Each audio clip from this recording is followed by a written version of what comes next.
Tengan un hermoso sábado y una hermosa semana. Vamos a estudiarnos esta tarde de sábado la próxima lección, la lección 6 del Gran Conflicto, cuyo título es Los dos testigos. Y esta lección es muy importante para el pueblo adventista, el pueblo que comió el librito abierto, después de que al llegar en el año 1798 después de Cristo, el tiempo del fin, Dios abriera las palabras de las profecías de la Biblia, que estaban cerradas y selladas hasta el tiempo del fin, las palabras de los dos testigos, y después de comer el librito, profetizó por primera vez, anunciando que era inminente la segunda venida de Jesús, pero el librito le amargó el vientre, como anunciaba la profecía de Apocalipsis 10, en la profecía que cumplió el pueblo adventista. Entonces tomé el librito de la mano del ángel y lo comí, y era dulce mi boca como la miel, pero cuando lo hube comido, amargó mi vientre. Y eso pasó en 1844, cuando el pueblo adventista profetizó, y lo que había profetizado no se cumplió, porque no había comprendido correctamente las palabras de la profecía.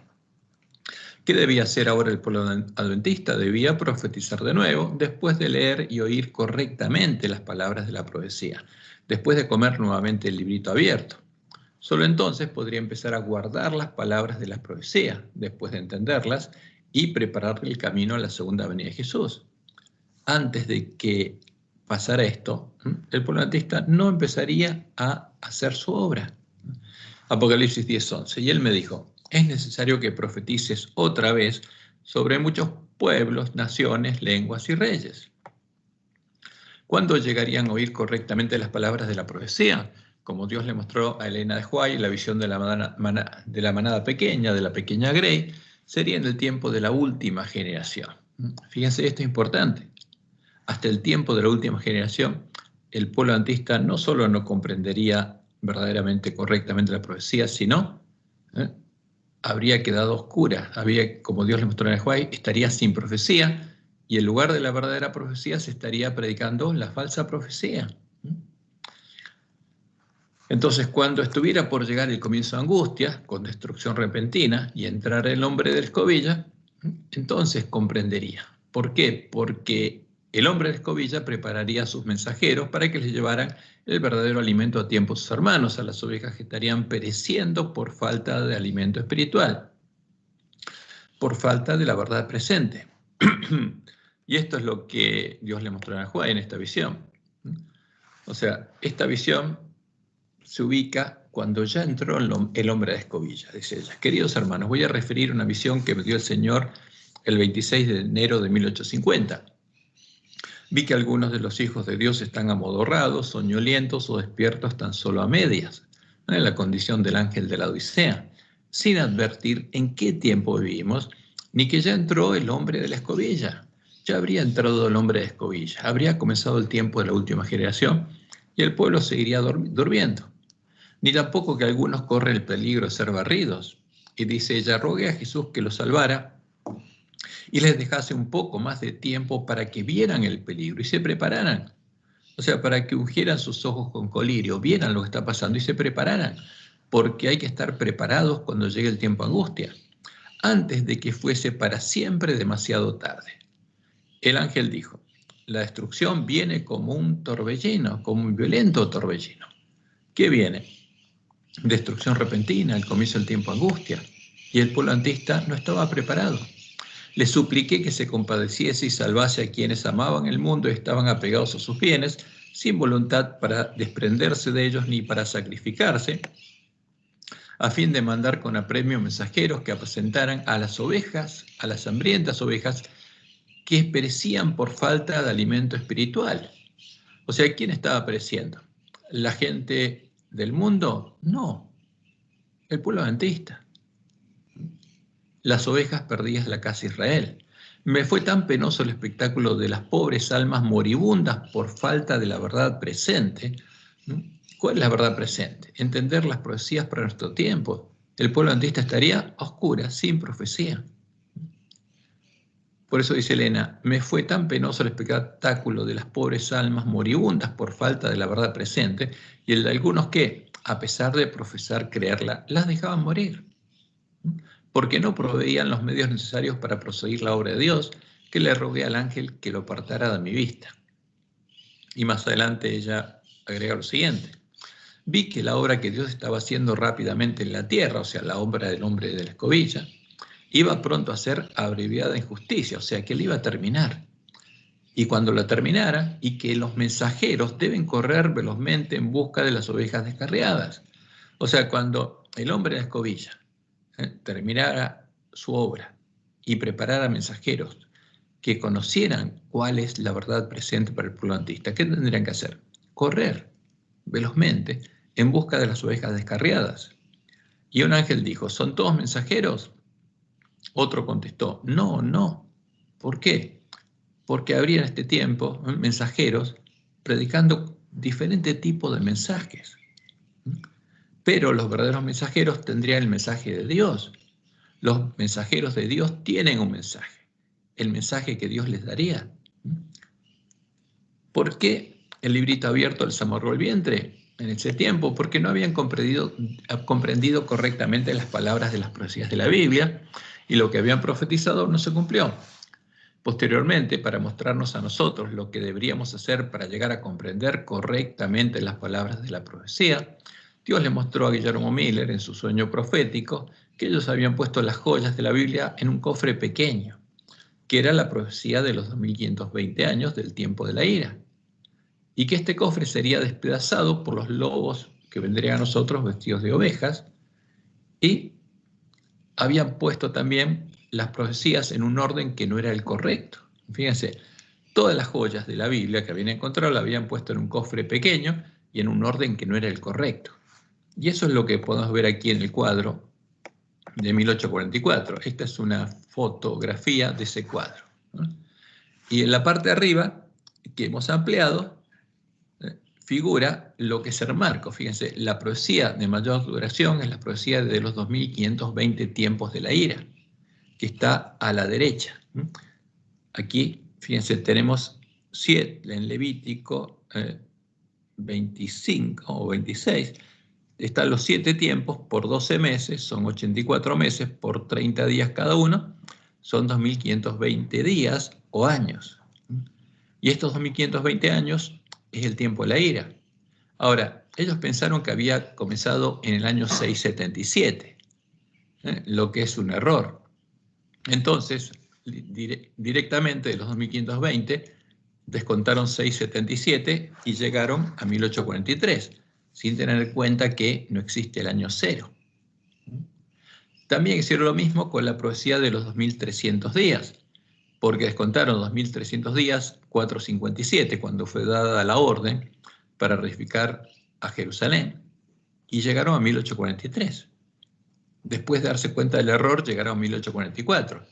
Ahora, pero aquí había un error, porque no empezó en el año 677. Entonces, el marco es esta profecía de 2520 años, que empezaba en el 677 y terminaba aquí, fíjense, en 1843 inicialmente. 1843, y pensaron que en 1843 iba a ser establecido el reino eterno de Dios. Y este es el cuadro de 1843, que después corrigieron primero el año y después trasladaron la fecha al 22 de octubre de 1844. Pero ninguna de las fechas se cumplió y el librito les amarró el vientre. Porque vamos a ver por qué. Porque aquí hay joyas verdaderas, pero están puestas primero en un cofre que no es el correcto y en un orden que no es el correcto.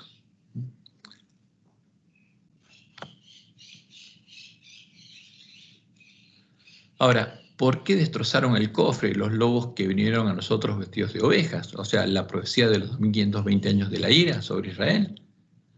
Porque una de las causas es porque para comprender la profecía de los 2520 años de la ira sobre Israel, deberíamos leer y entender las profecías de la ley de Moisés. Y eso nos abriría los ojos. En la ley de Moisés son descritas las ceremonias del santuario, el continuo y la expiación, el continuo que fue quitado por el hombre pecado, y las fiestas solemnes de Jehová, Pascua, panes y levadura, primicias, Pentecostés, trompetas, expiación y tabernáculos, en las que se anuncian símbolos el evangelio del reino de Dios, la verdad echada por tierra por el hombre pecado y el desarrollo del plan de redención. Otra, esa es una de las razones, porque quieren ocultar eso. La otra es que la profecía es muy clara. El tiempo de la ira termina cuando termina el tiempo de dominio del cuerno pequeño de la bestia romana, o sea que el hombre de pecado pierde su poder político. Vamos a hacer una digresión, nos vamos a ir aquí a la Biblia, voy a cerrar aquí, y vamos a ver eso. En el libro de Daniel,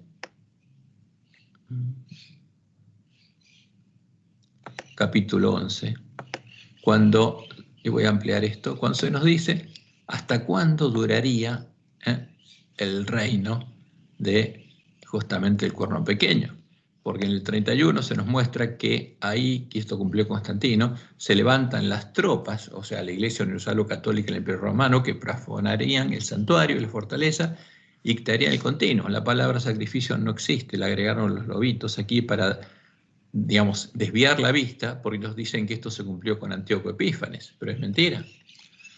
¿Por qué? Porque se nos habla que este rey que haría esta obra prosperaría hasta cuándo, versículo 36, y el rey hará su voluntad y se ensoberbecerá y se engrandecerá sobre todo Dios, y contra el Dios de los dioses hablará maravillas, y prosperará hasta cuándo, hasta que sea consumada la ira, hasta que finalice el tiempo de la ira, porque lo determinado se cumplirá. Ahora, ¿cuándo terminaría el tiempo de la ira? 1798. Eso es lo que se dio cuenta Hiram Edson después de, en 1856, cuando empezó a estudiar de vuelta las profecías, y se dio cuenta que habían cometido un error. Ahora, en 1798 exactamente, el hombre de pecado perdió su poder político, llegó el tiempo del fin. Entonces, entender la profecía del tiempo de la ira, ¿qué hace? Destroza la teoría de los jesuitas de que aquí se está hablando de Antíoco Epífanes, porque Antíoco Epífanes ni siquiera vivió en el tiempo de Cristo, y el tiempo de la ira termina en 1798. Entonces aquí está hablando de otro rey, y que es un apóstata, como dice el versículo 37 y 38, porque dice, del Dios de sus padres no hará caso, ni del Dios, ni del amor de las mujeres. O sea, ¿por qué? Porque es un apóstata, porque es un apóstata que no adora al Dios de la iglesia primitiva. Más honrará en su lugar a quien adora, al Dios de las fortalezas, de las bestias. Y las bestias son las cabezas del dragón, o sea que adora al dragón en lugar de adorar a Jehová. Y duraría hasta que fuera consumada la ira. Por eso destruyeron la profecía de los 1520 años. Porque si uno entiende cuál es esa profecía, el resto de la profecía se alinea fácilmente. Y nos muestra que lo que ellos enseñan, que tratan de desviar la vista del Papa a Antíoco Epífanes, es una mentira absurda. Pero bueno, volvamos a nuestro estudio. Y es triste escuchar a nuestros pastores o teólogos, profesores de teología, diciendo que la profecía de 2520 años no es una profecía bíblica, cuando uno puede confirmar con los hechos cómo se cumplió literalmente. Entonces, Dios nos manda en Malaquías 4:4 al 6 a hacer lo que los lobos no quieren que hagamos. ¿Qué nos dice? Acordaos de la ley de Moisés, mi siervo, al cual encargué en Horeb ordenanzas y leyes para todo Israel. Porque las ordenanzas y leyes, cuando se habla de continuo, la expiación, las fiestas solemnes, nos alcanza a nosotros, porque Jesús fue claro. Ni una jota ni una tilde pasará de la ley hasta que todo se haya cumplido, porque lo que está ahí es una profecía simbólica. Las ceremonias del santuario y las fiestas solemnes de Jehová son profecías que se tienen que cumplir hasta la última jota y tilde. Por eso Dios prometió enviarnos al profeta Elías, para que nos acordemos de la ley de Moisés. Y aquí Dios envió al profeta Elías antes que venga el día de Jehová, grande y terrible. ¿A quién se lo enviaría? Al pueblo que estuviera viviendo antes del día de Jehová, al remanente de su pueblo, que es el pueblo adventista. Él hará volver el corazón de los padres hacia los hijos y el corazón de los hijos hacia los padres. No sea que yo venga y hiere la tierra con maldición. Ahora, ¿qué haría el hombre de la escobilla para darnos su mensaje? Después de barrer todas las joyas y monedas falsas que habrían introducido nuestros pioneros entre las verdaderas, y barrer toda la suciedad y la basura que habrían traído los vestidos de ovejas, ¿qué haría? Pondría todas las joyas verdaderas en un nuevo cofre, mucho mayor y más hermoso que el primero. Fíjense, o sea, ya no sería todo dentro de la profecía de 2520 años, porque esa llega hasta el fin de la era, y después, ¿qué pasa? Estamos nosotros, ¿qué pasa en el tiempo del fin? Y en su interior, las joyas estarían puestas en un nuevo y hermoso orden. Fíjense, un espacio de tiempo mucho mayor y en un nuevo orden y hermoso orden. Como resultado, las joyas brillarían 10 veces más que antes, porque esa es la verdadera verdad presente para el pueblo adventista. Cuando entendiéramos el verdadero cumplimiento de la profecía y recuperáramos el conocimiento de la verdad echada por tierra, ahí las joyas brillarían 10 veces más que antes, iluminarían el camino a la ciudad de Dios, como Dios le mostró a Anahuay. Entonces vamos a repasar el sueño de Guillermo Miller. Porque vamos a la última parte, donde él ve que después del chasco, entre las joyas y las monedas genuinas se había introducido una innumerable cantidad de joyas y monedas falsas. ¿Y quiénes las introdujeron? Los propios adventistas, los pioneros.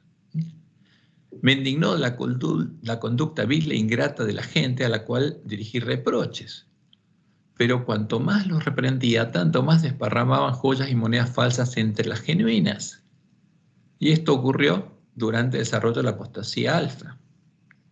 Me airé entonces y comencé a valerme de la fuerza física para empujarlos fuera de la habitación. Entonces, esta es una profecía que Dios nos dio y tenemos que ver cuándo se cumplió. Y podemos ver que en 1903, cuando Dios le dijo a Leonard White que se alejaran de Battle Creek y de los dirigentes de la Asociación General, porque él ya los había dejado y Satanás había tomado el lugar de él, ese fue el momento en que fueron sacados fuera de la habitación. ¿Pero qué pasaría? Pero mientras echaba a una persona, 3 más entraban. Entonces, ¿quiénes vendrían al pueblo adventista que se habría separado Battle Creek? Los lobos vestidos de ovejas, como Jesús lo dijo. 3 más entraban y traían suciedad, como virutas, arena y toda suerte de basuras, hasta cubrir cada una de las joyas, las monedas y los diamantes que quedaron todos ocultos de la vista. Entonces, ¿qué quedó a la vista? La suciedad de la basura, que es, como Dios le mostró a Juan, la falsa profecía encendida en la infernal tea satánica. ¿Y qué hicieron estos que entraron después? También hicieron pedazos el cofre, la profecía de los 2520 años, y dispersaron los restos entre la basura. ¿Y qué pasó entonces? ¿Qué sintió Miller en su sueño?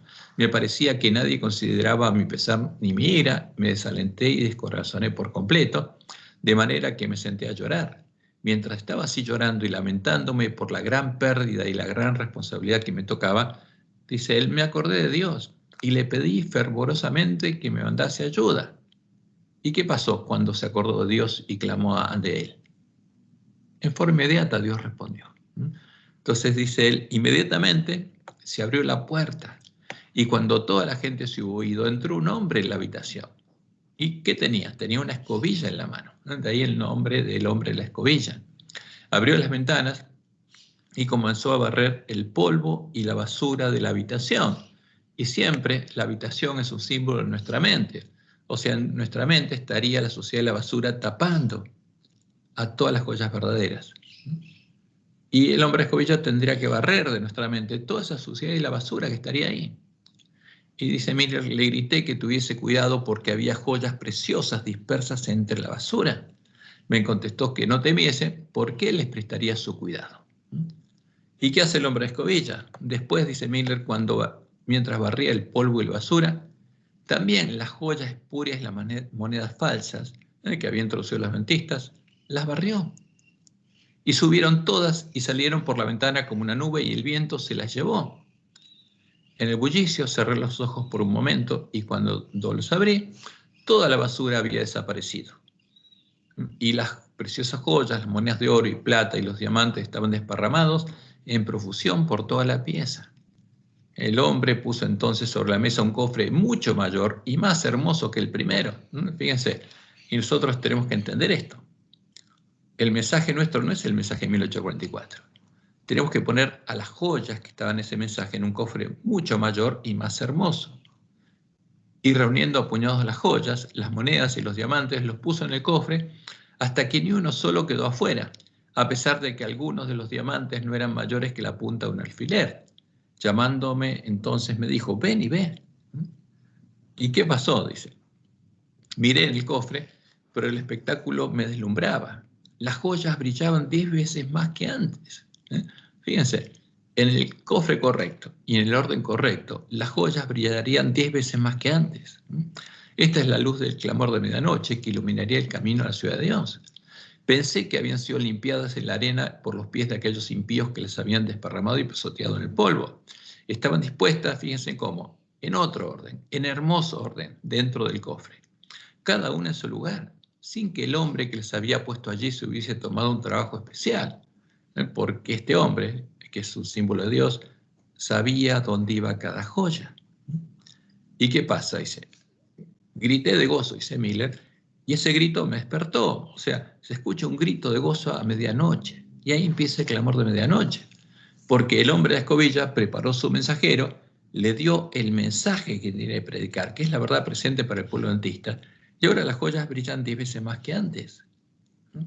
Y van a iluminar el camino a la ciudad de Dios y le van a mostrar al pueblo adventista cuál es la misión que tiene y cómo tiene que ejecutarla. Ahora, por eso, cuando uno mira atrás a los pioneros, se da cuenta que hay muchas cosas que los pioneros no habían entendido, y estas son algunas de ellas. Primero, no había entendido que habría un tiempo de tardanza desde que la visión fuera puesta sobre tablas y les amargara el vientre, hasta el tiempo del cumplimiento de la visión, porque no se cumpliría cuando ellos la pusieran sobre tablas. Ni habían entendido que la visión se apresuraría hacia el fin y que no habría una nueva tardanza. Eso es lo que anuncia la profecía de Habacuc 2:2-3. Y Jehová me respondió y dijo, escribe la visión y declárala en tablas. ¿Para qué? ¿Para qué Dios hizo que el pueblo adventista pusiera sobre tablas esas profecías? Para que corra el que leyera en ella. Porque el tiempo al fin, cuando leyéramos ahí, tendríamos que correr buscando ordenar cuál es el orden correcto. ¿Y qué se le dice? Aunque la visión tardara aún por un tiempo, porque no se iba a cumplir, las profecías que estaban en ese cuadro no se iban a cumplir en 1844, más se apresura hacia el fin. Entonces, ¿qué pasa? La visión va a tardar. Lo que pusieron sobre tablas no se cumplió todo en 1844. Hay una parte de la visión que se tiene que cumplir el tiempo del fin y se apresura hacia el fin. ¿Por qué? Como dijo Jesús, algunos de esos días serán acortados. Y no mentirá. Aunque tardare, espéralo, porque sin duda vendrá, no tardará. O sea, hay una tardanza, pero después la visión se apresura y no va a haber una tardanza, al contrario, se apresura. Y Jesús vendrá, no tardará. Y como dice la de Juan, en Historia de la Redención, página 385, ya en 1842 el Espíritu de Dios había inducido a Carlos Fitch a preparar un diagrama profético, lo que fue generalmente considerado por los adventistas como el cumplimiento de la orden dada al profeta Habacuc de escribir la visión y declararla por medio de tablas. Sin embargo, dice ella, nadie vio en ese entonces la tardanza que se presentaba en la misma profecía. O sea, que cuando ellos pusieran todas esas profecías en un cuadro, ahí Jesús no iba a venir, sino que iba a haber un tiempo de tardanza. Ahora, tampoco habían entendido que en el tiempo de tardanza todas las vírgenes que habrían salido a recibir al esposo cabecearían, cerrarían sus ojos a la luz de sus lámparas y se dormirían, hasta que al finalizar el tiempo de tardanza fueran despertadas por el clamor de medianoche, para que se prepararan para poder entrar con el esposo a las bodas, como Dios le mostró a Elena de White en su primera visión. Y eso ocurriría cuando entrara el hombre a escobilla. Tampoco habían entendido que el tiempo de la ira no empezó en el año 677 a.C., ni terminó en el año 1844 después de Cristo. Como en 1856 se dio cuenta Hiram Edson y lo publicó en la Review and Herald, en varios artículos, fue desde el tiempo de la ira, comenzó en el año 723 a.C. y finalizó en el año 1798 después de Cristo, cuando llegó el tiempo del fin. Dios retuvo los vientos hasta que los lugares asolados fueran reedificados y abrió el librito para que su pueblo pudiera leer y entender las profecías cerradas y selladas hasta el tiempo del fin, como la profecía de Daniel 12, y estas pudieran ser entendidas y cumplirse. O sea, ellos pusieron el cuadro, los tiempos de la profecía de Daniel 12 como si ya había empezado a cumplir en la Edad Media, y eso es un error. porque estaban cerradas ya hasta el tiempo del fin. Son profecías que se tienen que cumplir en el tiempo del fin. Tampoco había entendido que los vientos estaban siendo retenidos hasta que el remanente fuera aprobado y sellado. Y menos que los 7 truenos de Apocalipsis 10 no se cumplirían hasta que fueran reveladas sus palabras. Entonces, ¿por qué Dios anunció en Apocalipsis 10 justamente que cuando el librito estuviera abierto al tiempo del fin, 7 truenos emitirían sus voces? Porque es una nueva serie del Apocalipsis que sería revelada en el tiempo del fin. Tampoco habían entendido que la profecía de Daniel 12 no pudo empezar a cumplirse en el año 508 después de Cristo, cuando ellos erróneamente interpretaron que fue quitado el continuo, ¿no? Porque asociaron el continuo a algo que tenían que asociar para que la profecía se cumpla, que empiece a cumplirse en 508. Y empezaron los 1335 de Daniel 12. Ellos interpretaron que 508 fue quitado el continuo y empezaron los 1335 días, que terminaban en 1843. Entonces, pero no se puede cumplir ahí porque la visión estaba cerrada y sellada hasta el tiempo del fin. Ese es un error básico. Tampoco comprendieron que hay varios periodos proféticos diferentes, no coincidentes, de 1260 días años, a los que erróneamente ellos habían unido en un solo periodo. Error que repite nuestra lección. ¿Por qué? Porque como estuvimos estudiando, están los 1260 años en los que Dios sostuvo a su iglesia en el desierto, mientras profetizaba teniendo a los 2 testigos en sus manos, que es el tiempo en el que los gentiles hollaron la ciudad santa por 42 meses, del año 31 después de Cristo hasta 1291 después de Cristo, hasta que el lugar santuario de Dios y la verdad fueron echados por tierra y la bestia que sube el abismo dio muerte a los 2 testigos, porque los 2 testigos fueron muertos ahí, al final de estos 1260 años. No como dice nuestra lección. Y tampoco se habían dado cuenta que los 1260 años de autoridad del cuerno pequeño de la bestia romana, que van del 538 hasta 1798, no tiene nada que ver con los 1260 días anteriores, ni con los 1260 días anunciados en Daniel 12, que se cumplirían en el tiempo del fin, al comenzar el tiempo de angustia, cuando se acabara la dispersión del poder del pueblo santo y los entendidos resplandecieran, porque van a resplandecer, y enseñarán la justicia a la multitud, que saldrá de la gran Babilonia y correrá de Babilonia a Jerusalén, a los lugares asolados que habrán sido reedificados. Tampoco lo habían entendido. Tampoco habían comprendido que, como consecuencia del error anterior, de unir a los periodos de 1260 días años en uno solo, llegaron a creer erróneamente que los 2 testigos fueron muertos por la Revolución Francesa. ¿Por qué? Porque buscaron, como en el 508, algún evento que hubiera ocurrido al tiempo al fin, en que los 2 testigos fueran muertos. Pero es una interpretación que no tiene mucho sentido, como saber. Carece totalmente de sentido. Tampoco se dieron cuenta de la existencia de los días de la voz del séptimo ángel, como anuncia Apocalipsis 10, un periodo de tiempo anunciado en las profecías, que es parte de los días que Jesús anunció serían acortados. Tampoco se dieron cuenta del periodo de 4 días que hay entre el día de la expiación y la fiesta de los tabernáculos. Ellos pensaban que Jesús venía en el día de la expiación y se equivocaron, porque Jesús viene el primer día de la fiesta de los tabernáculos.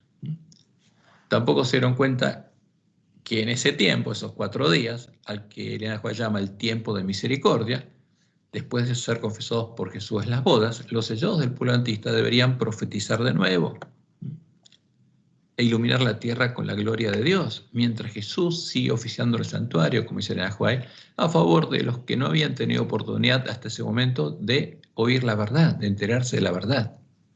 Entonces, se habrá cerrado la puerta para las vírgenes insensatas, pero Jesús seguirá oficiando el santuario. Tampoco habían tenido en cuenta que una nueva bestia subiría a la tierra. O sea, ¿cómo iba a venir Jesús en 1844 si la bestia que sube a la tierra no había subido? Y subirá a la tierra para impedir la obra del verdadero pueblo de Dios. Tampoco se habían dado cuenta que las 7 copas de la ira de Dios deberían ser derramadas sobre todos los que oyeran el mensaje de los 3 ángeles y siguieran adorando a la imagen de la bestia y recibieran su marca, cosa que no había ocurrido. Ni que Jesús vendría a buscar a su esposa para llevarla a la fiesta de bodas, cuando pasaran esos 4 días y llegara el tiempo de la fiesta de los tabernáculos. Y podemos seguir agregando cosas que no se habían dado cuenta. Entonces vamos a ver la historia de los 2 testigos, porque eso es lo que nos dice la profecía que tendríamos que entender nosotros los adventistas del séptimo día. Hasta mediados del siglo I, y esto es muy importante entenderlo, la palabra de Dios estaba compuesta únicamente por un solo testigo: los libros del Antiguo Testamento, la ley de Moisés, los salmos y los profetas. Estas eran las escrituras con las que Jesucristo hombre, el Hijo del Hombre, se había alimentado de toda palabra que sale de la boca de Dios, y con las que les había mostrado a los discípulos quién era Él y cuál era el Evangelio del Reino de Dios. Como leemos en Mateo 4, 3 al 4. Y vino el tentador y le dijo: si eres hijo de Dios, di que estas piedras se conviertan en pan. ¿Y qué le respondió Jesús? Si eres un hijo de Dios, si eres un Dios. ¿Qué le dijo Jesús? Él respondió y dijo: escrito está, no solo de pan vivirá el hombre. ¿Qué le dijo? Soy hombre. Y no vivo solo de pan, sino de toda palabra que sale de la boca de Dios. Porque él, antes de estar preparado para su ministerio, tuvo que comprender las profecías de la Biblia, tuvo que comprender en la Biblia, en las palabras de la Biblia, quién era él y cuál era su misión. Y como leemos en Deuteronomio 8, 2 al 3, las palabras que citó Jesús, Jehová le dijo lo siguiente a su pueblo: y te acordarás de todo el camino por donde te ha traído Jehová tu Dios estos 40 años en el desierto. ¿Por qué los tuvo 40 años? Para hacerte saber que no solo de pan vivirá el hombre, mas de todo lo que sale de la boca de Jehová vivirá el hombre. Entonces, de alimentarse de todo lo que sale de la boca de Jehová, de todo así dice Jehová, de todas las cosas reveladas por Jehová, vivirá el hombre. Ese es el alimento que necesitamos. ¿Y está dónde? En el Antiguo Testamento.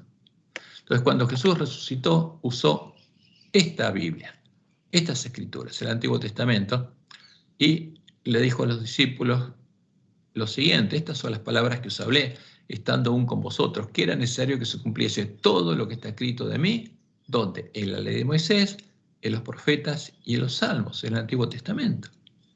Y ahí podemos encontrar fácilmente cuál es el verdadero Jesús, porque el verdadero Jesús es el que cumple con todo lo que está escrito en la ley de Moisés, los profetas y los salmos. En cambio, el anticristo, el falso, el Jesús al que adoran la bestia y el falso profeta, no lo cumple. Entonces les abrió el entendimiento para que comprendiesen las escrituras. ¿Qué escrituras? La ley de Moisés, los profetas y los salmos, la Biblia que tenía él. Y les dijo: así está escrito, y así fue necesario que el Cristo padeciese y resucitase de los muertos al tercer día, y que se predicase en su nombre el arrepentimiento y el perdón de pecados en todas las naciones, comenzando desde Jerusalén. Y vosotros sois testigos de estas cosas. He aquí, yo enviaré la promesa de mi Padre sobre vosotros, pero quedaos vosotros en la ciudad de Jerusalén hasta que seáis investidos de poder desde lo alto. Y eso es claro, y es clave para nosotros. Y estas también son las escrituras de las que habla Pablo cuando le habla a Timoteo.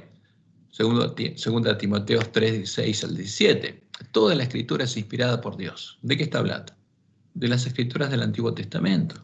Y útil para enseñar, para redarguir, para corregir, para instruir en justicia, a fin de que el hombre de Dios sea perfecto, enteramente preparado para toda buena obra. Y en Romanos 17, ¿qué dice? Después de hablar de cuál era la fe que ellos tenían, les dice a los romanos que la fe viene por el oír, y el oír por la palabra de Dios. Sola escritura. Y como pasaba con los hermanos de Berea, con los judíos de Berea, como leemos en Hechos 17:11, estos eran más nobles que los que estaban en Tesalónica, pues recibieron la palabra con toda solicitud, escudriñando cada día las escrituras para ver si estas cosas eran así. No le creían a Pablo, solo le creían ¿a quién? A la palabra de Dios. Y cuando escuchaba a Pablo, iban a ver si realmente lo que Pablo predicaba era así o no era así. Y cuando creyeron, ¿a quién le creyeron? A las escrituras que tenían en la sinagoga, a la ley, los salmos y los profetas. Y esta es, dice Pablo, la palabra de Dios que le había sido confiada al pueblo judío para que la protegiera, y ellos copiaban fielmente para que no se perdiera, como leemos en Romanos 3, 1 y 2. ¿Qué ventaja tiene pues el judío, dice él, o de qué aprovecha la circuncisión? Mucho, dice Pablo. En todas maneras. Primero, ciertamente, que les ha sido confiada la palabra de Dios. ¿Y de qué palabra de Dios le ha sido confiada al pueblo judío? El Antiguo Testamento. ¿Para qué? Para que no se perdiera. Y como el pueblo judío la mantuvo, en este tiempo nosotros tenemos los originales del Nuevo Testamento. Perdón, del Antiguo Testamento, que están en hebreo. Aunque nuestras Biblias son los cadáveres de los dos testigos, porque los traductores son siervos de Roma, y en algunos casos cambian las palabras del Antiguo Testamento y agregan palabras o quitan otras, los originales podemos encontrarlos, todavía se conservan, porque los conservó el pueblo judío. Y esto es muy importante para nosotros comprenderlo, porque con las palabras de este testigo, que fueron protegidas y conservadas por el pueblo judío, podemos llegar a comprender cuál es la verdad que predicaban Jesús y los apóstoles, cuál era la fe de la iglesia primitiva, cuál es el evangelio del reino de Dios, y cuál es el santo, el verdadero Jesús, la puerta estrecha que aún está abierta, cuál es la verdad echada por tierra. Ahora, pero Dios habla de dos testigos. ¿Cuál es el segundo testigo? El segundo testigo que tenemos es el Nuevo Testamento, en el que encontramos los evangelios que contienen las palabras de Jesús, en las que él habló por medio de parábolas simbólicas sobre el reino de Dios, el reino de los cielos, que ya se había acercado en ese tiempo, y anunció profecías que se cumplirían en el tiempo de la destrucción de Jerusalén y en el tiempo de la última generación, en el tiempo de su segunda venida. Como leo en Marcos 1, 14 y 15. Después que Juan fue encarcelado, Jesús vino a Galilea predicando el evangelio del reino de Dios. Ese es el verdadero evangelio. Diciendo, el tiempo se ha cumplido. ¿Cuándo? Cuando Él vino. Y el reino de Dios se ha acercado. Porque el reino de Dios no viene en la segunda venida, en la primera. Arrepentíos y creed en el evangelio, porque el reino de los cielos se había acercado. Y tenían que creer para poder entrar al reino de los cielos. Como Dios lo había anunciado por medio de Isaías, para protegerlas a sus palabras hasta nuestro tiempo, estas palabras estaban cerradas a los oídos de quienes las escuchaban, incluso para los discípulos, que recién las comprenderían después de la resurrección de Jesús. Y como Jesús hablaba por parábolas y sin parábolas no les hablaba, ellos le preguntaron, en Mateo 3, del 10 al 17, leemos lo siguiente. Entonces, acercándose a los discípulos, le dijeron, ¿por qué les hablas en parábolas? Y él respondiendo les dijo, porque a vosotros os es dado saber los misterios del reino de los cielos. Ahora, porque era un misterio para ellos, y ellos lo iban a entender, mas a ellos no les es dado. Porque a cualquiera que tiene se le dará y tendrá más, pero al que no tiene, aún lo que tiene le será quitado. Por eso les hablo por parábolas, porque viendo no ven, y oyendo no oyen, ni entienden. Ahora, esto que pasaba con el pueblo de Israel, pasaría con los sabios de Roma. Por eso no distorsionarían las parábolas, porque no las entenderían. Y por eso llegaron a nuestro tiempo sin cambios. De manera que se cumple en ellos la profecía de Isaías que dijo, de oído oiréis y no entenderéis, y viendo veréis y no percibiréis, porque el corazón de este pueblo se ha engrosado y con los oídos oyen pesadamente, y han cerrado sus ojos, para que no vean con los ojos, y oigan con los oídos y con el corazón entiendan y se conviertan y yo los sane. Porque ese es el problema también del ángel de la Odisea, que tiene cerrados sus ojos y Jesús le dice que los unja con colirio para que vean. Y le dice a los discípulos, pero bienaventurados vuestros ojos porque ven y vuestros oídos porque oyen. Pero ellos no entendían nada, pero iban a entender. Porque de cierto os digo que muchos profetas y justos desearon ver lo que veis y no lo vieron, y oír lo que oís y no lo oyeron. Por eso, antes de morir, Jesús les prometió que, después de resucitar, les hablaría claramente, ya no en alegorías, ya no en parábolas, acerca de Dios y de su promesa, la promesa del Padre, como leemos en Juan 16, 25. Y Jesús les dijo, estas cosas os he hablado en alegorías. La hora viene cuando ya no os hablaré por alegorías, sino que claramente os anunciaré acerca del Padre. Y Jesús empezó a cumplir esta promesa el día en el que fue resucitado por su Padre, después de presentarse ante él como primicia de los muertos y ver con él a las otras primicias de la primer cosecha, los granos de la gavilla de trigo mecida ante Dios en su tabernáculo. Y eso ocurrió en la fiesta de primicias.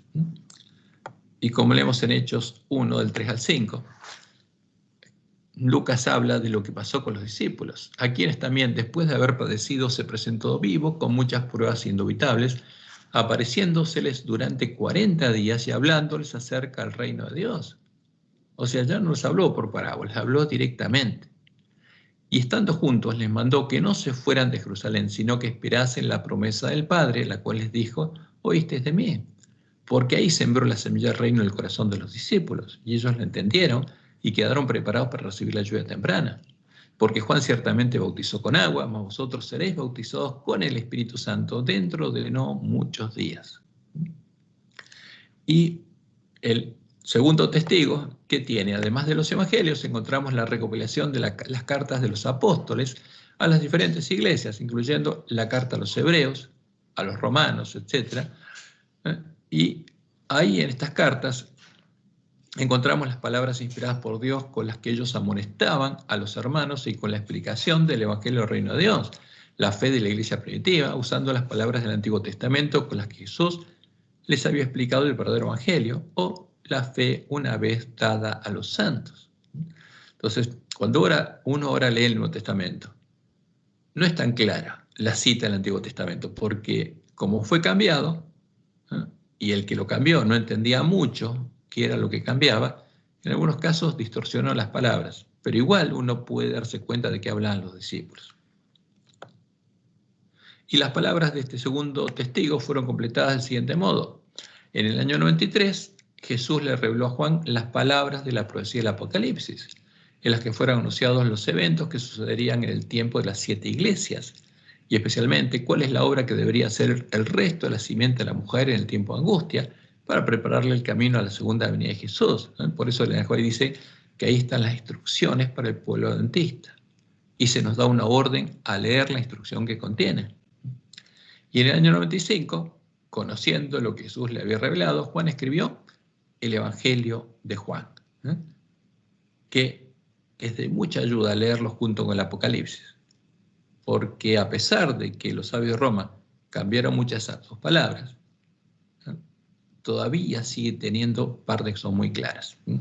Entonces, de ese modo fueron completadas las palabras del segundo de los dos testigos, el Antiguo Testamento y el Nuevo Testamento, que profetizarían vestidos de silicio en las manos del pueblo de la iglesia primitiva, la iglesia del desierto, por 1260 años, hasta que, a finales del siglo XIII, la bestia que era, no es y será, la bestia que sube el abismo y va a la perdición, echó por tierra el lugar santuario de Dios y la verdad, asesinando a todo el remanente de la iglesia del desierto, y dio muerte a los testigos que habían profetizado por 1260 años.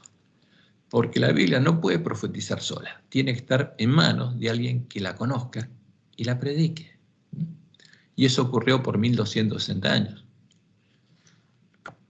Y leemos en Apocalipsis 12, del 10 al 14. Entonces oí una gran voz en el cielo que decía: ahora ha venido la salvación, el poder y el reino de nuestro Dios y la autoridad de su Cristo. ¿Cuándo fue ese ahora? El año 31. Porque ha sido lanzado fuera el acusador de nuestros hermanos, el que los acusaba delante de nuestro Dios día y noche.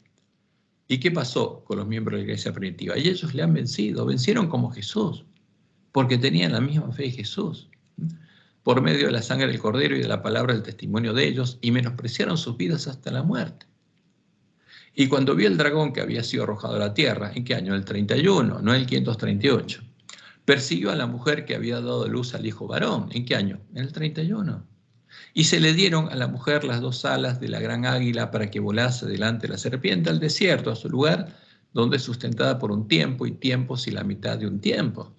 Porque la verdadera iglesia de Cristo fue sostenida por 1260 años hasta finales del siglo XIII. Y Roma y los lobos quieren eliminar de la historia la verdadera iglesia de Cristo. Por eso una de las herramientas es unir los 1260 años a los otros 1260 años que empiezan en 538 para borrar de la historia todo lo que sucedió anteriormente. ¿Y quién la persiguió en el desierto? El dragón y su mujer, como leemos en Apocalipsis 17:3. Y me llevó en el espíritu al desierto, donde estaba la verdadera iglesia, y vio a una mujer sentada sobre una bestia escarlata, llena de nombres de blasfemia, que tenía 7 cabezas y 10 cuernos. ¿Quién está llena de nombres de blasfemia? Como dice Apocalipsis 13, la mujer. ¿Y quién tiene 10 cabezas y 10 cuernos? El dragón. Y como dice en la Juárez, el conflicto de los siglos, página 64, esa iglesia fue perseguida hasta que en el siglo XIII se estableció la más terrible de las maquinaciones del papado, la Inquisición. El príncipe de las tinieblas obró de acuerdo con los jefes de la jerarquía papal. ¿Y cuál fue el resultado? Babilonia la Grande fue embriagada de la sangre de los santos. Los cuerpos mutilados de millones de mártires clamaban a Dios venganza contra aquel poder apóstata. Y de ese modo fueron echados por tierra el lugar santuario de Dios y la verdad. Porque lo que hizo la Inquisición fue terrible. Ahora, y es importante que entendamos esto. Entonces, por eso nosotros, cuando entendemos cuál fue el cumplimiento de la profecía de 7 iglesias, como dice Jesús, tenemos ojos y oídos para oír las palabras de la profecía, ojos para ver y oídos para oír. Y la verdadera iglesia, la iglesia primitiva, fue sustentada en el desierto por 1260 años, durante el periodo de Éfeso, la iglesia apostólica, durante Esmirna, periodo de Esmirna, donde la iglesia de Cristo era perseguida, durante el periodo de Pérgamo, donde apareció una nueva iglesia, las tropas que levantó Constantino, disfrazando a la región pagana del Imperio Romano, a la que unió a los apóstatas de Iglesia Universal o Católica al Imperio Romano. Entonces, y eso es claro. Y nosotros sabemos que en el año 321, ¿qué hicieron? Establecieron, Constantino decretó el descanso dominical obligatorio, que es el tipo de la ley dominical pasiva, como dice la Juárez, aconsejado por los obispos apóstatas, que por supuesto no eran guiados por Dios. Y en ese momento, Silvestre I trasladó en la nueva iglesia de Roma el día de descanso del sábado y domingo. Y eso ocurrió ahí. Ahora, ¿era guiado por Dios el Silvestre I? No. Él fue el que recibió de Constantino el trono y la corona y la autoridad como sumo pontífice Jezabel. Y por supuesto ya era habitación de demonios. Y estos apóstatas que ya se habían unido a Constantino para levantar las tropas que profanarían el santuario y la fortaleza y que te harían el continuo, en el 325 defirieron al ídolo al que adorarían, a la abominación asoladora, en el concilio ecuménico de Nicea. Y ahí la mujer Jezabel ahora es cristiana, es profetisa. Y por tener esa doctrina, en el 380 habían llegado a conocer las profundidades de Satanás y buscaron asesinar a sus antiguos hermanos, a los que seguían elevando la bandera un blanco puro, que decía pureza y santidad de Jehová, y ellos habían elevado la bandera negra de los paganos, y se sentaron sobre el poder político para asesinar a sus antiguos hermanos. Y el edicto de Tesalónica es muy claro, como dijo Jesús, va a llegar la hora en que los van a matar pensando que rinden servicio a Dios, y harán esto porque no conocen al Dios verdadero, no conocen al Padre, ni a mí, ni al verdadero Jesús, porque estaban adorando ídolos, y habían llegado a conocer las profundidades de Satanás. Y eso es lo que quiere ocultar Roma, lo que quiere ocultar Satanás y los lobos. Y en el 538, ¿qué pasó? Simplemente el Papa se transforma en cuerno pequeño de la bestia romana y empieza a tomar el poder político de Roma. Y ese poder político lo sostiene por 1260 años desde este momento hasta 1798, hasta que llega el fin de la ira. Pero este no es el tiempo de la iglesia del desierto. ¿Por qué? Porque la verdadera iglesia duró hasta el fin del siglo III y después hubo un periodo en que no hubo iglesia. En el tiempo Sardis, la única mujer que había era la mujer Isabel, hasta que en 1517 Dios levanta la iglesia de Reforma y de vuelta la mujer Isabel se embriaga la sangre de los mártires de Jesús, y 30 millones de protestantes que antes eran católicos y al leer la Biblia salieron de Roma, por se dieron cuenta que no era la iglesia de Cristo, fueron quemados en la hoguera, hasta que llega el fin de la ira y Dios detiene los vientos y el cuerno pequeño pierde su poder político. Y ahí Dios le da a comer el librito abierto al pueblo adventista, y en 1844 las vírgenes salen a recibir al esposo y el librito les amarga el vientre y llega el tiempo de restauración, porque ahí se le da al pueblo adventista la misión de recuperar el conocimiento de la verdad echada por tierra. ¿Para qué? Para que los lugares asolados sean reedificados. Y llega a haber 144.000 columnas en el templo de Dios. Y por supuesto, Satanás le dio a sus siervos, los lobos vestidos de oveja que venían a nosotros, la misión de impedir que eso pase. Por eso es importante entender qué pasó. Entonces, ¿qué pasó en estos 1260 días? Como Dios dice, y daré a mis 2 testigos que profeticen por 1260 días vestidos de silicio. Y estos testigos son los 2 olivos y los 2 candeleros que están en pie delante del Dios de la tierra. Si alguno quiere hacerles daño, sale fuego de la boca de ellos y devora a sus enemigos. Y si alguno quiere hacerles daño, debe morir él de la misma manera. Entonces, ¿qué hizo Roma con los 2 testigos? Quemó las Biblias. ¿Cómo va a morir? Va a pasar lo mismo con ellos. Estos tienen poder para cerrar el cielo a fin de que no llueva en los días de su profecía. Porque ¿dónde está la profecía? En los 2 testigos, en el Antiguo y el Nuevo Testamento. Y tienen poder sobre las aguas para convertirlas en sangre y para herir la tierra con toda plaga cuantas veces quieran. ¿Qué pasaría? Cuando hayan acabado su testimonio en las manos del pueblo de la iglesia primitiva, la bestia que sube al abismo hará guerra contra ellos y los vencerá y los matará. Entonces, como Dios les mostró en Juan y está en el conflicto de los siglos, estos son los verdaderos valdenses, no los que cita nuestra lección. Ella dice, la fe que por muchos siglos sostuvieron y enseñaron los cristianos valdenses contrastaba notablemente con las doctrinas falsas de Roma. De acuerdo con el sistema verdaderamente cristiano, fundaban su creencia religiosa en la palabra de Dios escrita. Pero esos humildes campesinos, en sus oscuros retiros, alejados del mundo y sujetos a penosísimo trabajo diario entre sus rebaños y viñedos, no habían llegado de por sí al conocimiento de la verdad que se oponía a los dogmas y herejías de la iglesia apóstata. No es que habían tomado la Biblia y habían descubierto la verdad. Su fe no era nueva.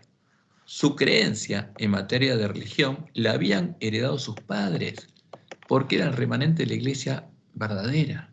Luchaban en pro de la fe de la iglesia apostólica, la fe que ha sido una vez dada a los santos. Tenían la verdadera fe. En cambio, Roma enseñaba sus falsas doctrinas. La iglesia del desierto, fíjense, esta es la verdadera iglesia del desierto, y no la soberbia jerarquía que ocupaba el trono de la gran capital, era la verdadera iglesia de Cristo, la depositaria de los tesoros de verdad que Dios confiera a su pueblo para que los diera al mundo. ¿Y cuándo ocurrió esto? Como dice ella, centenares de años antes de la Reforma. Nuestra lección habla de valdenses en la Reforma. No, esto es antes, mucho antes, cuando estaba la verdadera iglesia de Cristo. Hasta finales del siglo XIII. Después, en el siglo XVI, aparece la Iglesia de Reforma. Centenares de años antes de la Reforma. Tenían ya la Biblia manuscrita en su propio idioma. Tenían, pues, la verdad sin adulteración. ¿Qué tenían? Los 2 testigos sin adulteración, porque ellos los protegían y los copiaban como hace el pueblo judío con el Antiguo Testamento.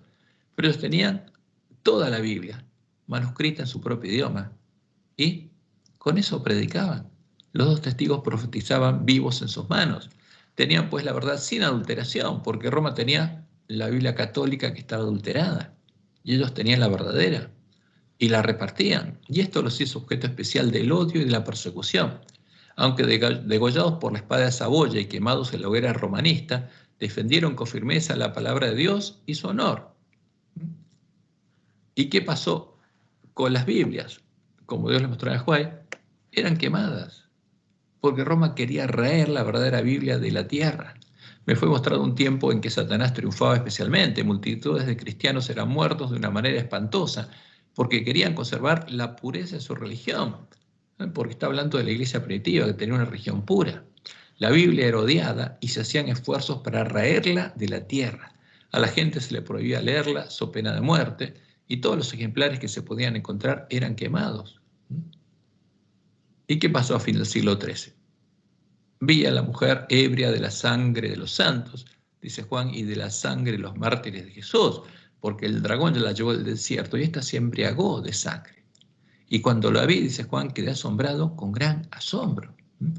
Y ahí, una vez que asesinó a los verdaderos cristianos, quemó los últimos ejemplares que quedaban de la Biblia sin corrupción. Cuando la mujer ramera se embriagó de la sangre de los mártires de Jesús, pudo dar muerte a los 2 testigos, quemando a los últimos ejemplares de la Biblia no adulterada que tenían en sus manos los miembros de la iglesia del desierto. Entonces, esa Biblia no existe más, salvo el Antiguo Testamento que tienen los judíos, pero las Biblias que tenemos nosotros, el Antiguo Testamento, también está corrupta, porque los traductores no son siervos de Dios. Entonces nosotros tenemos que, y podemos, verificar si la traducción que tenemos es verdadera o no, porque ahora tenemos herramientas para verificar si esa traducción es correcta o no. Y en muchos casos podemos darnos cuenta de las cosas que hacen los sabios de Roma, los traductores de nuestras Biblias. Entonces vamos a enfocarnos ahora en los cadáveres de los dos testigos. Nosotros podemos ver claramente en la historia pasada de los hechos que la falsa profecía busca ocultar. ¿Qué pasó?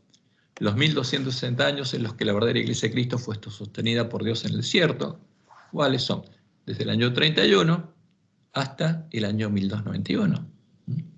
También podemos ver el tiempo en el que Constantino levantó las tropas a las que llamó la Iglesia Universal o Católica del Imperio Romano, uniendo a los apóstatas que hicieron la obra de Balaam con la mujer Isabel, disfrazando de iglesia a la religión pagana del Imperio Romano y a los dioses de la bandera negra de los paganos de cristianos. Y eso ocurrió en el tiempo de Pérgamo, del 313 al 325. Esa obra la hizo Constantino ese tiempo. Y también podemos ver en la historia el tiempo en el que la verdadera Iglesia de Cristo fue perseguida por la falsa iglesia. Aquí me falta algo. En el que la verdadera Iglesia de Cristo fue perseguida por la falsa iglesia, desde el dictado del Edicto de Tesalónica, porque es muy importante ver esos eventos, hasta que la gran ramera se embriagó de la sangre de los mártires de Jesús, o sea, del 380 hasta el 1291, porque desde el 313 y el 380 hubo libertad religiosa en el imperio, pero después se acabó. Y también podemos ver el tiempo en el que el Papa Dámaso dio la orden de crear la Biblia católica, los cadáveres de los dos testigos, y esta fue creada por Jerónimo de Estridón, el secretario del Papa que había escrito el Edicto de Tesalónica, mandando a matar a los cristianos que no adoraban al Dios la Trinidad y declarándolo herejes. Esa era la herejía que querían combatir y necesitaban una nueva Biblia. ¿Y cómo fue creada la Biblia católica? Cambiando las palabras de la Biblia para reflejar en ella las falsas doctrinas de Roma. Eso ocurrió en el año 382. Ahí fueron creados los cadáveres de los dos testigos. Y convivieron dos Biblias, la Iglesia Católica, la Biblia Católica, y la Iglesia Verdadera y la Biblia Verdadera hasta el año 1291. ¿Qué dice la misma Iglesia Católica? San Jerónimo fue un célebre estudioso del latín en una época en la que eso implicaba dominar el griego, ¿no? Porque él conocía el griego y el latín. Sabía algo de hebreo, dicen, cuando comenzó su proyecto de traducción, pero se mudó a Belén para perfeccionar sus conocimientos del idioma. ¿Por qué? La misma Roma reconoce que los originales del Nuevo Testamento habían sido escritos en hebreo por los apóstoles, porque no eran sabios griegos, ¿no? Y habían escrito los originales en hebreo, estaban en hebreo. Nuestros teólogos creen que los originales son los que creó Jerónimo Estridón en el siglo IV, que están en griego y en latín. No, Roma misma dice que estaban en hebreo. Comenzó la traducción, fíjense, del hebreo al griego y al latín en el año 382, corrigiendo la versión latina existente del Nuevo Testamento. O sea, ¿qué creó? El Nuevo Testamento de la Biblia Católica. Las traducciones de la Biblia, dice Roma, que existían en ese tiempo, llamadas actualmente Vetus Latina, tenían muchas imperfecciones de lenguaje y varias imprecisiones o traducciones no muy exactas. Y en el Concilio de Roma del año 382, el Papa Dámaso primero expidió un decreto conocido como Decreto de Dámaso, que contenía un listado de los libros canónicos del Antiguo y del Nuevo Testamento. Le pidió a San Jerónimo, fíjense, el Papa Dámaso es un asesino, y San Jerónimo otro asesino, que son santos, porque son los que mandaron a asesinar a los verdaderos miembros de la verdadera Iglesia de Cristo. Y le pidió a San Jerónimo utilizar este canon y escribir una nueva traducción de la Biblia. Y esa nueva traducción, ¿qué tenía que reflejar? Las doctrinas de Roma, que incluyeron el Antiguo Testamento 46 libros, los cuales estaban en la Septuaginta, y el Nuevo Testamento con sus 27 libros. ¿Qué pasaba con la Septuaginta? Tenía todos los libros del Antiguo Testamento traducidos al griego. O sea, eso no tenía que traducirlos. que tiene que traducir del hebreo al griego y al latín los 27 libros del Nuevo Testamento. ¿De cuáles originales? Que estaban en hebreo. ¿Y qué pasó con esos originales? Desaparecieron, ¿no? Para que quedara únicamente la Biblia católica, para que no dara ninguna prueba de la obra de San Jerónimo. Y como dicen ellos, con tremenda energía escribía contra las diferentes herejías. ¿Qué buscaba? Que esta Biblia se opusiera a las herejías de quienes, como decía el Edicto de Tesalónica, de los que no adoraban la Trinidad. Esa era la principal herejía, porque la Trinidad es la abominación asoladora, es la abominación en cuya defensa fue asesinado el pueblo de Dios. La Iglesia Católica, dice, ha reconocido siempre a San Jerónimo como un hombre elegido por Dios. ¿Por quién? Por Satanás, para explicar y hacer entender mejor la Biblia, por lo que fue nombrado patrono de todos los que en el mundo se dedican a hacer y entender la Biblia. Por extensión, se lo considera el santo patrono de los traductores, de los que traducen actualmente nuestras Biblias, los cadáveres de los dos testigos, y cada vez las descomponen más. ¿Y qué pasaba? Dios le mostró claramente la visión del gran conflicto en Anahuay y lo que pasó para que nosotros no seamos engañados. Dice ella, vi que Dios había guardado en forma especial la Biblia. Sin embargo, cuando los ejemplares de ella eran pocos, hubo sabios que en algunos casos cambiaron las palabras. ¿Y qué hicieron? Confundiendo lo que era claro e inclinándolo hacia sus opiniones establecidas que eran gobernadas por la tradición. Y esto es interesante, porque Dios se lo mostró en Anahuay y muchos teólogos adventistas lo niegan. ¿Por qué? Porque usan las mismas palabras los sabios de Roma para enseñar las falsas doctrinas de Roma. En el tiempo en el que la bestia que sube el abismo pudo dar muerte a los dos testigos, justamente, ¿cuál fue? Lo podemos ver en la historia, quemando los últimos ejemplares de la Biblia sin adulteración, que estaba en las manos del remanente de la Iglesia del desierto. ¿Cuándo fue? El año 1291. Ahí fueron quemados. Y podemos ver también en la historia el tiempo en el que solo quedó una iglesia, la mujer Jezabel, y en medio de la iglesia de Roma quedó solamente la Biblia católica, la Biblia adulterada, los cadáveres de los dos testigos. Y nadie los leyó hasta que Lutero y los reformadores la encontraron y salieron de Roma, de la iglesia de Roma, con los cadáveres de los dos testigos, sus lámparas, en sus manos. Y eso fue en 1517. Y podemos ver el tiempo en el que la Iglesia Reforma fue perseguida y sus miembros martirizados y fue ayudada por la tierra a la que huyó, por los Estados Unidos de Norteamérica, hasta que llegó el tiempo del fin y Dios retuvo los vientos de la persecución. Y esa persecución duró desde 1517 hasta 1798, cuando Dios retuvo los vientos. Y podemos ver que también en ese tiempo Dios abrió las palabras de la profecía que estaban cerradas y selladas hasta el tiempo del fin, y le dio a comer el librito abierto al remanente de su iglesia, que se encontraba en América del Norte. ¿Cuándo fue eso? Entre 1798 y 1844, hasta que el librito les amarró el vientre. Entonces, fíjense acá, nosotros podemos ver claramente esto.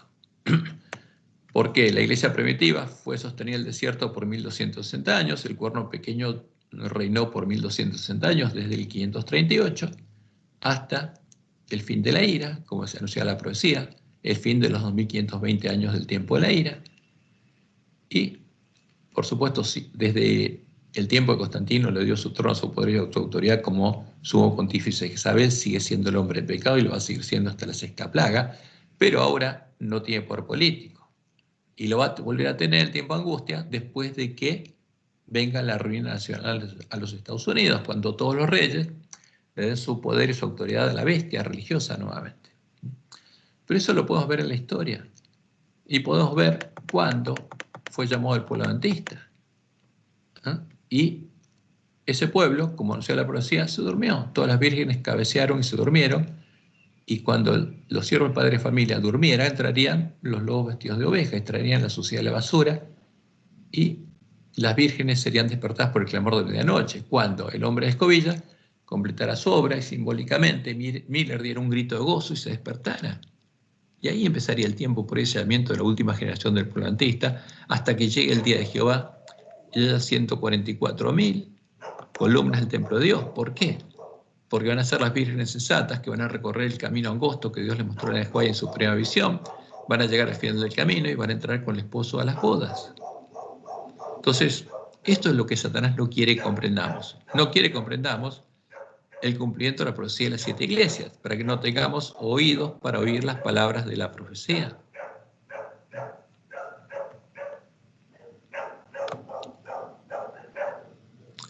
Y nos preguntamos nosotros, ¿tenían el librito abierto en sus manos los adventistas que lo comieron?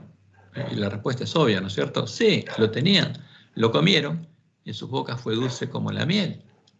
¿Se los pudo quitar la Revolución Francesa e impedir que lo comieran y profetizaran? No, de ninguna manera. Siguieron teniendo en sus manos el librito abierto, porque la Revolución Francesa tuvo algún impacto en la tierra donde estaba el pueblo de Dios. No, ninguna. Entonces, ¿qué quiere decir eso? Este hecho nos muestra claramente que la interpretación de la profecía que aparece en nuestra lección, que indica que los 2 testigos fueron muertos por la Revolución Francesa, es una interpretación errónea de la profecía y de su cumplimiento. Es un claro error. Ahora, ¿qué pasa? Fíjense, y este error lo cometieron los pioneros también. Primero, asociando a todos los periodos de 1260 años uno solo, el del dominio del cuerno pequeño de la bestia romana, que fue desde el 538 hasta 1798, cuando llegó el tiempo del fin, eliminando de la historia de nuestra vista el periodo de 1260 años en los que la verdadera Iglesia de Cristo fue sostenida por Dios en el desierto, desde el año 31 hasta el año 1291. El periodo en el que la ciudad santa fue hollada por los gentiles, porque la ciudad santa no es la iglesia adventista, no es la iglesia de la Reforma. Era la ciudad, el pueblo que era parte del templo de Dios, el pueblo de la iglesia primitiva, que fue hallado por los gentiles y por 1260 años, justamente mientras los 2 testigos profetizaban en sus manos vestidos de silicio. Y segundo, indicando que la que dio muerte a los 2 testigos fue la Revolución Francesa para ocultar que fue Roma y para que creamos a 3 errores. Ese es el problema de crear la falsa profecía. Primero, creamos que cuando comenzó la Revolución Francesa los 2 testigos estaban vivos. O sea, si Roma los mató, antes como estaban vivos. Es decir, creamos que la Biblia católica es la Biblia verdadera y no los cadáveres de los 2 testigos. Esto es muy grave, porque es la falsa profecía creada, encendida en la infernal satánica. ¿Por qué? Porque con los cadáveres de los 2 testigos se enseñan las falsas doctrinas de Roma. Y si nos hacen creer que la Biblia estaba viva, y que esta Biblia no son los cadáveres de los 2 testigos, y que todas las palabras están ahí son inspiradas por Dios, nos van a engañar. Y segundo, creamos que tenemos en nuestras manos a los 2 testigos y no a los cadáveres de los 2 testigos, la Biblia adulterada por los sabios de Roma. Y finalmente creamos que no necesitamos arreglar nuestras lámparas. Entonces hay muchos adventistas que niegan, especialmente algunos teólogos y pastores, que niegan lo que pasó con nuestras Biblias. Y en nuestra lección encontramos muchos errores que vamos a resaltar. Entonces, voy a tomar un día de lección, la lección del martes 7 de mayo, en la lección 6, que dice ahí, los 2 testigos son asesinados. Y nos dice, lee Apocalipsis 11, del 7 al 9, y agrega, teniendo en cuenta que el lenguaje es simbólico, ¿qué predicen estos versículos que le sucedería a los 2 testigos de Dios, el Antiguo Testamento y el Nuevo Testamento? Y agregan, en el 538 después de Cristo, con el Imperio Romano pagano ya derrumbado, y esto es mentira. La bestia romana duraría hasta 1798. El Imperio Romano no se derrumbó. Y tanto es así que el emperador romano es que le dio la autoridad política al Papa, porque el Papa es un cuerno pequeño de esa bestia. La bestia, el imperio pagano romano, que es una de las cabezas del dragón, siguió siendo una cabeza del dragón y siguió adorando al dragón, al dios de las fortalezas. Entonces lo que dice nuestra lección no es verdad. El imperio romano pagano ya derrumbado no es así. La bestia romana seguiría viva hasta el año 1798 después de Cristo, y en el 538 después de Cristo le saldría un nuevo cuerno pagano, porque el Papa no es cristiano, es pagano, es sumo pontífice la mujer Jezabel, y sería cuerno pequeño del dragón. El Papa sería su cuerno pequeño. Entonces, ¿Qué dice nuestra lección? Con el Imperio Romano pagano ya derrumbado, Justiniano, el emperador romano, entregó la autoridad civil, política y religiosa al Papa Virgilio. Comenzó el largo periodo de dominación de la Iglesia medieval. No empezaba el tiempo de dominación de la Iglesia católica. Entonces, fíjense, se llama la Iglesia medieval para llamar a la Iglesia católica la Iglesia de Cristo. Y es mentira. Comenzaba el periodo de dominación política del Papa. Comenzaba el tiempo de dominio del cuerno pequeño de la bestia romana, que ya era el hombre de pecado, el líder de la Iglesia de Roma, la mujer Isabel. Y siguen diciendo que continúa hasta 1798 después de Cristo. ¿Y qué pasó ahí? El general francés Berthier, siguiendo las órdenes de Napoleón, marchó sin oposición hacia Roma el 10 de febrero de 1798. El Papa Pío VI fue tomado cautivo y llevado a Francia, donde murió. Esta fecha marca el fin proféticamente predicho de la autoridad secular de la Iglesia romana. Los 1260 días o años, como se describe en Daniel y Apocalipsis. Y no es así, porque está mezclando todo como si fuera la única fecha, el único periodo, y no es verdad. Pues son diferentes periodos de 1260 años, como ya lo mostramos.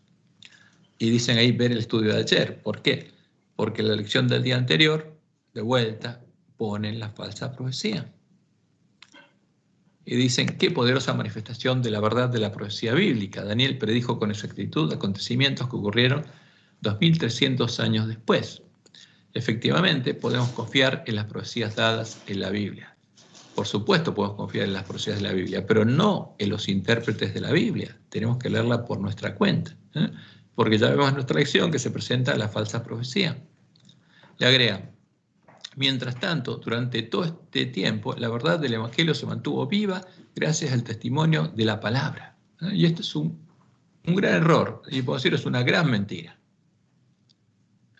¿Por qué? Porque el lugar santuario de Dios y la verdad fueron echados por tierra y los testigos fueron muertos al final del siglo XIII. Desde 538 hasta 1798, la verdad del Evangelio se mantuvo viva. Mentira. Se perdió el conocimiento de la verdad. Y los dos testigos fueron muertos. Y lo que había, justamente, es lo siguiente. A partir del fin del siglo XIII, el pueblo de Dios quedó cautivo en medio de la Gran Babilonia, en medio de la Babilonia espiritual, por todo el periodo de Sardis, teniendo nombre que vivía, pero estando muerto. Ahora, ¿tenía la verdad el verdadero evangelio? No, es mentira. Ahora, lo que hace nuestra lección es tratar de ocultar los verdaderos hechos de la historia, para hacernos creer que la Biblia que tenemos es la Biblia verdadera y no son los cadáveres, y que la verdad del evangelio se mantuvo. Y no es así. Dios le dio al polantista la misión de recuperar el conocimiento de la verdad.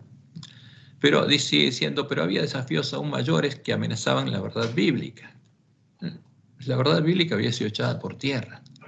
La bestia que ascendió del abismo, y dicen Satanás, hizo guerra contra las Escrituras. Y esta es otra mentira. Porque cuando la profecía habla de la bestia que sube del abismo, está hablando ¿de quién? Del Papa, no de Satanás. La bestia que ascendió del abismo, Satanás, hizo guerra contra las Escrituras. Inició nuevos asaltos a la autoridad de la Biblia mediante la Revolución Francesa que comenzó en 1789. Y este es otro gran error o mentira. Como le indica Apocalipsis 17, la bestia que sube el abismo no es el dragón, es el papado, que dejó de ser bestia en 1798 y va a subir del abismo e ir a perdición, porque el Papa es el hombre de pecado, el hijo de perdición. ¿Qué dice Apocalipsis 17:8? La bestia que has visto era y no es, y está para subir del abismo e ir a perdición. Está hablando de quién? De la bestia romana y del cuerno pequeño de la bestia romana. Porque fue bestia y llegaría un tiempo en el que no sería, pero finalmente subiría del abismo e iría a perdición.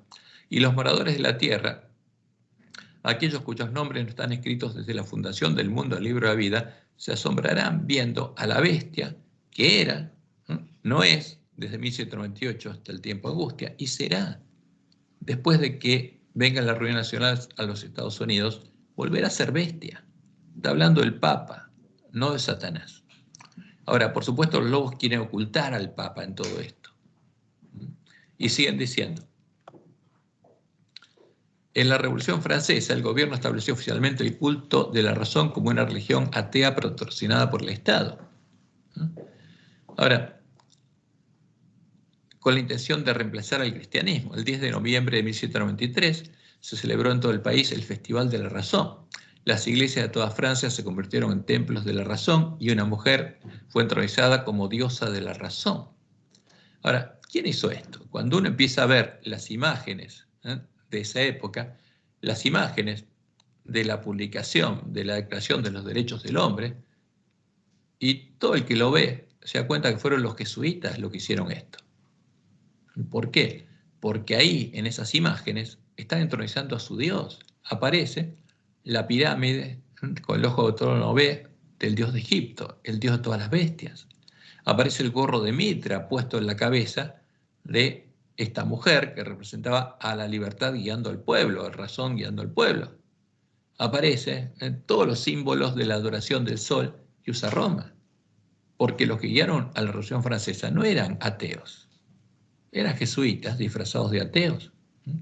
Y sigue diciendo, las iglesias de toda Francia se convirtieron en templos de la razón y una mujer fue entronizada como diosa de la razón. Se quemaron Biblias en las calles y se declaró que Dios no existía. Satanás obró mediante hombres impíos para matar a los dos testigos de Dios. Y de vuelta, esto no es verdad, es otra mentira, es otro error y un grave error. Porque lo que tenían era la Biblia católica, que son los cadáveres de los dos testigos. Y como ya vimos, Dios abrió el librito y se lo dio como a su pueblo sin que la Revolución Francesa lo afectara en lo más mínimo. ¿Afectó las Biblias del pueblo que estaba en Estados Unidos? No. Esto es, digamos, es un grave error, es otro grave error. Y es una mentira. Sus cadáveres quedaron en la plaza de la gran ciudad que simbólicamente se llama Sodoma de Egipto, donde también su Señor fue crucificado. Y ahora viene una explicación que es esotérica, que vamos a ver no tiene ningún sentido. Egipto tenía una cultura politeísta y negaba al Dios verdadero. Sodoma representa lo inmoral, la inmoralidad flagrante. En la Revolución Francesa, los dos testigos de Dios, el Antiguo Testamento y el Nuevo Testamento, murieron debido al ateísmo y la inmoralidad que corrían desenfrenados a medida que las restricciones morales se desataban en la revolución y el derramamiento de sangre. Esto es falsa profecía, porque la inmoralidad que existe ahora es mayor que la Revolución Francesa y los dos testigos mueren. No tiene nada que ver, es un verso esto.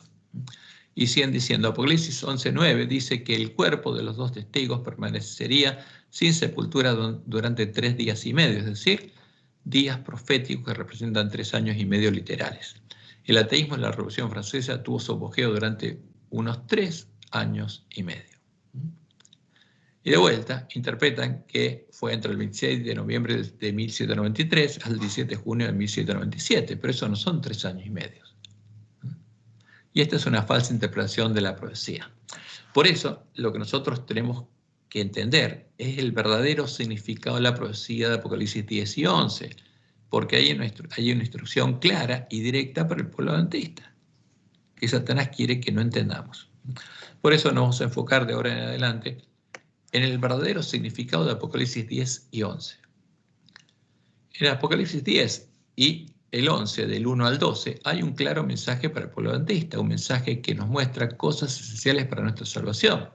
Nos muestra que, primero, cuando el librito hubiera sido abierto, es decir, en el tiempo del fin, Dios le anunciaría a su pueblo las palabras que los 7 tronos han dicho. Una serie de 7 eventos que es parte de la profecía del Apocalipsis, pero cuyas palabras quedaron cerradas y selladas hasta que Dios las revelara por medio de un nuevo profeta. Lo que hizo por medio de Elena de White, y las diera a conocer cuando llegara el tiempo de su cumplimiento. Entonces, eso es muy interesante. ¿Por qué? Porque Dios dice que daría a conocer 7 truenos. ¿A quién? A sus siervos, al pueblo que había comido el librito abierto. O sea, le enviaría al pueblo adventista un profeta. Y eso convalida justamente el ministerio profético de Elena de White, que era profético, había sido anunciado por Dios. Y después de que Dios le diera a conocer a ella cuáles son estos eventos, ella no entendiera qué eran los 7 truenos, le dijo lo siguiente: Después que los 7 truenos emitieron sus voces, se le ordena a Juan, como Daniel, con respecto al librito, sella las cosas que los 7 truenos han dicho. Y dice en el Juan, estas cosas se refieren a sucesos futuros, que serán revelados a su debido tiempo. Ella no entendía cuáles eran, pero ya habían sido revelados, estaban escritos, pero ella no los comprendía, ¿no? Y como Dios le mostró, después del Anahuay, estos eventos ocurrirían en el tiempo pre-sellamiento de la última generación del pueblo adventista, en el antitipo de la predicación del mensaje en 1844. Porque en la repetición, dice ella, de los mensajes primero y segundo. Ahora, ¿cuándo ocurriría eso? Aquí tenemos un grafiquito donde tratamos de explicar esto.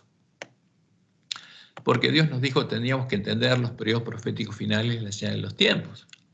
Entonces, en su sermón profético, Jesús habló de 4 periodos: el periodo de tardanza, el periodo que sería principio de dolores, el periodo de tribulación y gran tribulación. Y después viene su venida y la fiesta de los tabernáculos.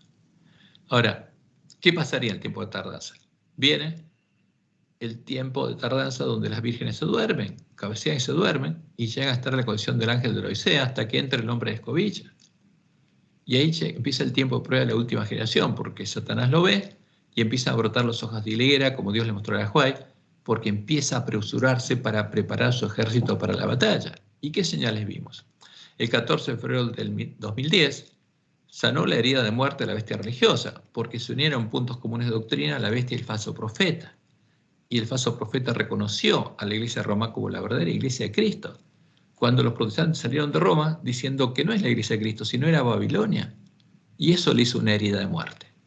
Pero el 14 de febrero del 2010, en el Día de los Enamorados, el día San Valentín, entre comillas, los protestantes hicieron sanar la herida de muerte a la bestia religiosa. Y el 27 de octubre de 2011 fue formada la Triple Alianza Religiosa. Y la Triple Alianza salió a buscar a los reyes de la tierra para la batalla que era inminente. Y cuando el actual Papa tomó el poder, ¿qué dijo? Declaró el año de la misericordia. ¿Para qué? Para que todos se preparen porque venía el tiempo angustia. Pero Dios dijo que el tiempo angustia iba a finalizar ¿cuándo? Cuando su pueblo estuviera preparado, no cuando Satanás quisiera. Entonces, cuando el hombre escobilla completara su obra, se empezaría a oír el clamor de medianoche en medio del pueblo adventista. Y sería sembrado la verdad del Evangelio Eterno, porque habría un ángel que tendría el Evangelio Eterno, sembraría la verdadera semilla, y Dios empezaría a derramar la lluvia temprana en su pueblo, que empezaría a recorrer el camino angosto que lleva a la ciudad de Dios. Pero todas las vírgenes tienen que ser despertadas. Y ahora estamos en este tiempo, que según Jesús es principio de dolores. Y en este tiempo suenan los 7 truenos. Los 7 truenos son eventos que ocurren en el tiempo de prueba y sellamiento de la última generación del pueblo adventista. Y el pueblo adventista tiene que conocerlos. Y en el tiempo de tribulación, o sea, el tiempo de fuerte pregón, van a sonar las 7 trompetas, como Dios le mostró en el Juay, y después en el tiempo de las plagas van a ser derramadas las 7 copas de la ira de Dios. Ahora, los 7 truenos tienen el mismo objetivo que las 7 trompetas. Las 7 trompetas tienen que mostrarle al pueblo que está en Babilonia el cumplimiento de la profecía de Dios. Y los 7 truenos tienen que mostrar a nosotros cómo va avanzando el tiempo de nuestra prueba y advertirnos de las cosas que van a pasar en nuestra iglesia en este tiempo. Porque en este tiempo Satanás va a hacer germinar, podría hacer germinar y crecer la semilla de la cizaña, para tener al final del tiempo de nuestra prueba una cosecha de cizaña, mientras Dios tiene una cosecha de trigo. Porque cuando suene el primero de los juicios destructores de Dios, cuando llegue el tiempo de angustia, va a haber 144.000 columnas del templo de Dios. Dios va a tener una cosecha de trigo y Satanás va a tener en la iglesia adventista una cosecha de cizaña. Por eso es importante la revelación que Dios nos dio.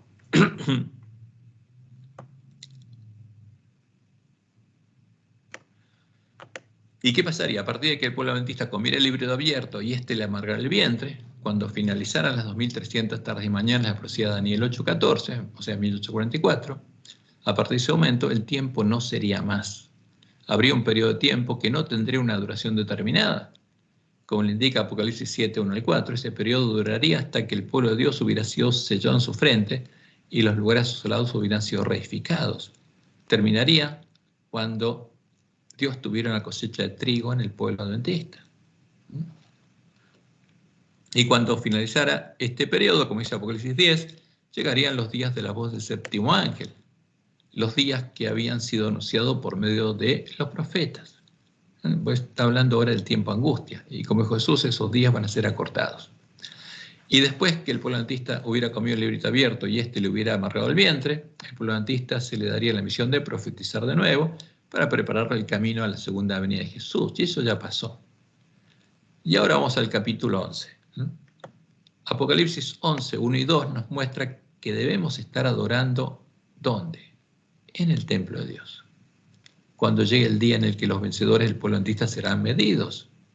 Ya que si estamos fuera del templo, en el atrio del templo, adorando junto a los gentiles que hollaron en la ciudad santa por 42 meses, no seremos medidos. Jesús no confesará nuestro nombre como parte de su esposa en las bodas. Eso es lo que Dios nos quiere mostrar.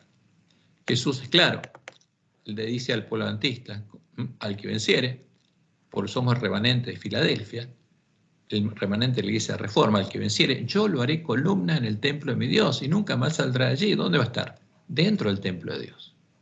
Y escribiré sobre él el nombre de mi Dios y el nombre de la ciudad de mi Dios, la Nueva Jerusalén.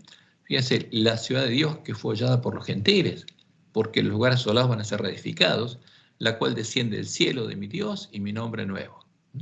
Y en Apocalipsis 11, 1 y 2 leemos, y ese es el mensaje para el pueblo adventista. Entonces me fue dada una caña semejante a una vara de medir y se me dijo, levántate, mide y mide el templo de Dios y el altar y a los que adoran en él, en el templo. O sea, ¿qué se juzga? Se juzga el templo, símbolo de Dios, Dios es juzgado. Y el altar, porque en el altar Dios manifestó su justicia, con la que tiene, el santuario tiene que ser purificado, y se mide a los que están dentro del templo, adorando en el templo, a los 144.000.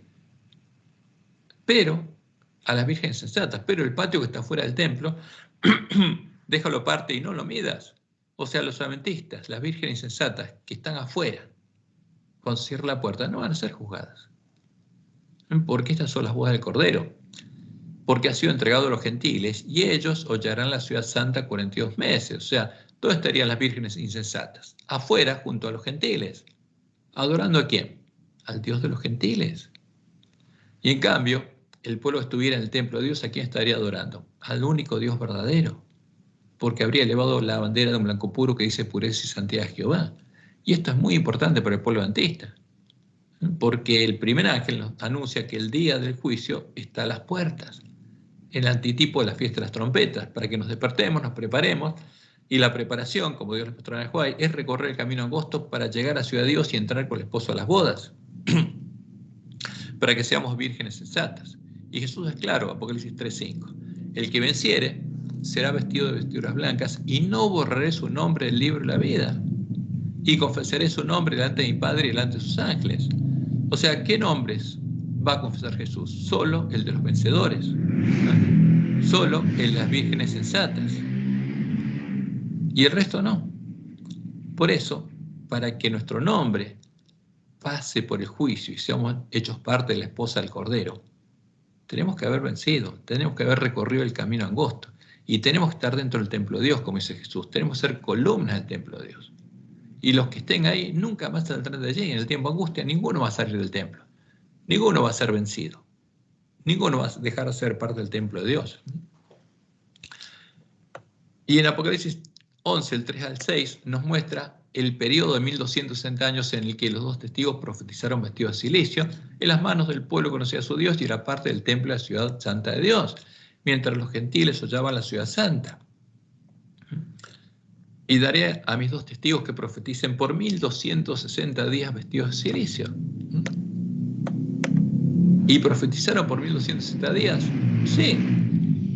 ¿En manos de quién? En manos del pueblo de la iglesia primitiva, de la ciudad santa, los que eran parte de la ciudad santa, hasta que el lugar santuario de Dios y la verdad fueron echados por tierra.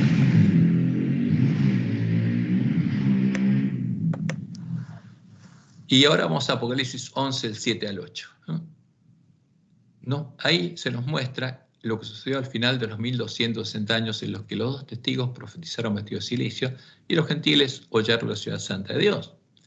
Finalmente, ¿qué pasó? La bestia que sube el abismo dio muerte a los dos testigos. ¿Está hablando de quién? La iglesia de Roma, que era bestia porque tenía poder político. como Dios le mostró en el Juárez, quemando los últimos ejemplares que quedaban de la Biblia sin adulteración. Como dice Apocalipsis 11, 7 y 8, cuando hayan acabado su testimonio, la bestia que sube al abismo hará guerra contra ellos y los vencerá y los matará.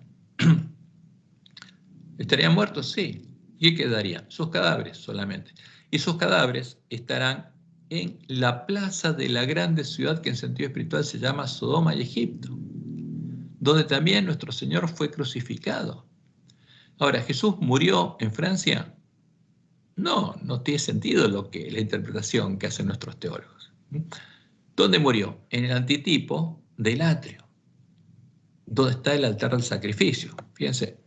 Ahora, por eso, Dios en el santuario, que es una profecía, separa el atrio, que es un símbolo de Babilonia, Sodoma y Egipto, donde están los esclavos del pecado, donde está el altar, donde Jesús murió, donde también nuestro Señor fue crucificado, que es un símbolo del reino del príncipe de este mundo, de el templo, el tabernáculo, que es el templo de Dios y el reino de Dios.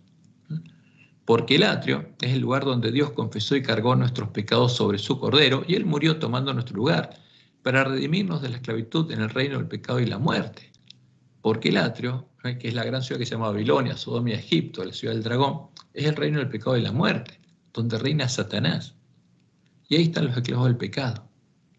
Pero cuando Jesús murió, tomando nuestro lugar, murió para redimirnos, de darnos libertad de salir del atrio, del reino del pecado y la muerte, y entrar a la casa de Dios. Entonces, pero ahí, en este lugar, que es la Iglesia Católica, porque la Iglesia Católica es parte de la gran ciudad que se llama Babilonia, Sodoma y Egipto, ahí Lutero encontró los cadáveres de los dos testigos. Y salió de Roma con esos dos testigos humanos buscando la puerta abierta. Como dice Jesús, he puesto delante de ti una puerta abierta a la cual nadie puede cerrar, para encontrar cuál es la puerta del templo de Dios, para encontrar al verdadero Jesús. Y entrar al templo de Dios como entraron los miembros de la iglesia primitiva, porque el objetivo del pueblo de Dios, como Dios lo mostró en el Juárez, la lámpara, el altar de incienso, la mesa de los panes de provisión, son símbolos de los que entran ahí. Tiene relación con el pueblo de Dios, ahí están los hijos de Dios. Y la mesa de los panes de procesión es un símbolo de la Nueva Jerusalén, porque ahí van a estar todos los hijos de Dios que ya estén como panes sin levadura y ungidos con aceite, reflejando la imagen de Jesús. Entonces, la plaza de la gran ciudad que en sentido espiritual se llama Sodoma de Egipto es la ciudad del dragón. Y donde está la mujer del dragón, donde Jesús murió tomando nuestro lugar. No tiene nada que ver con Francia.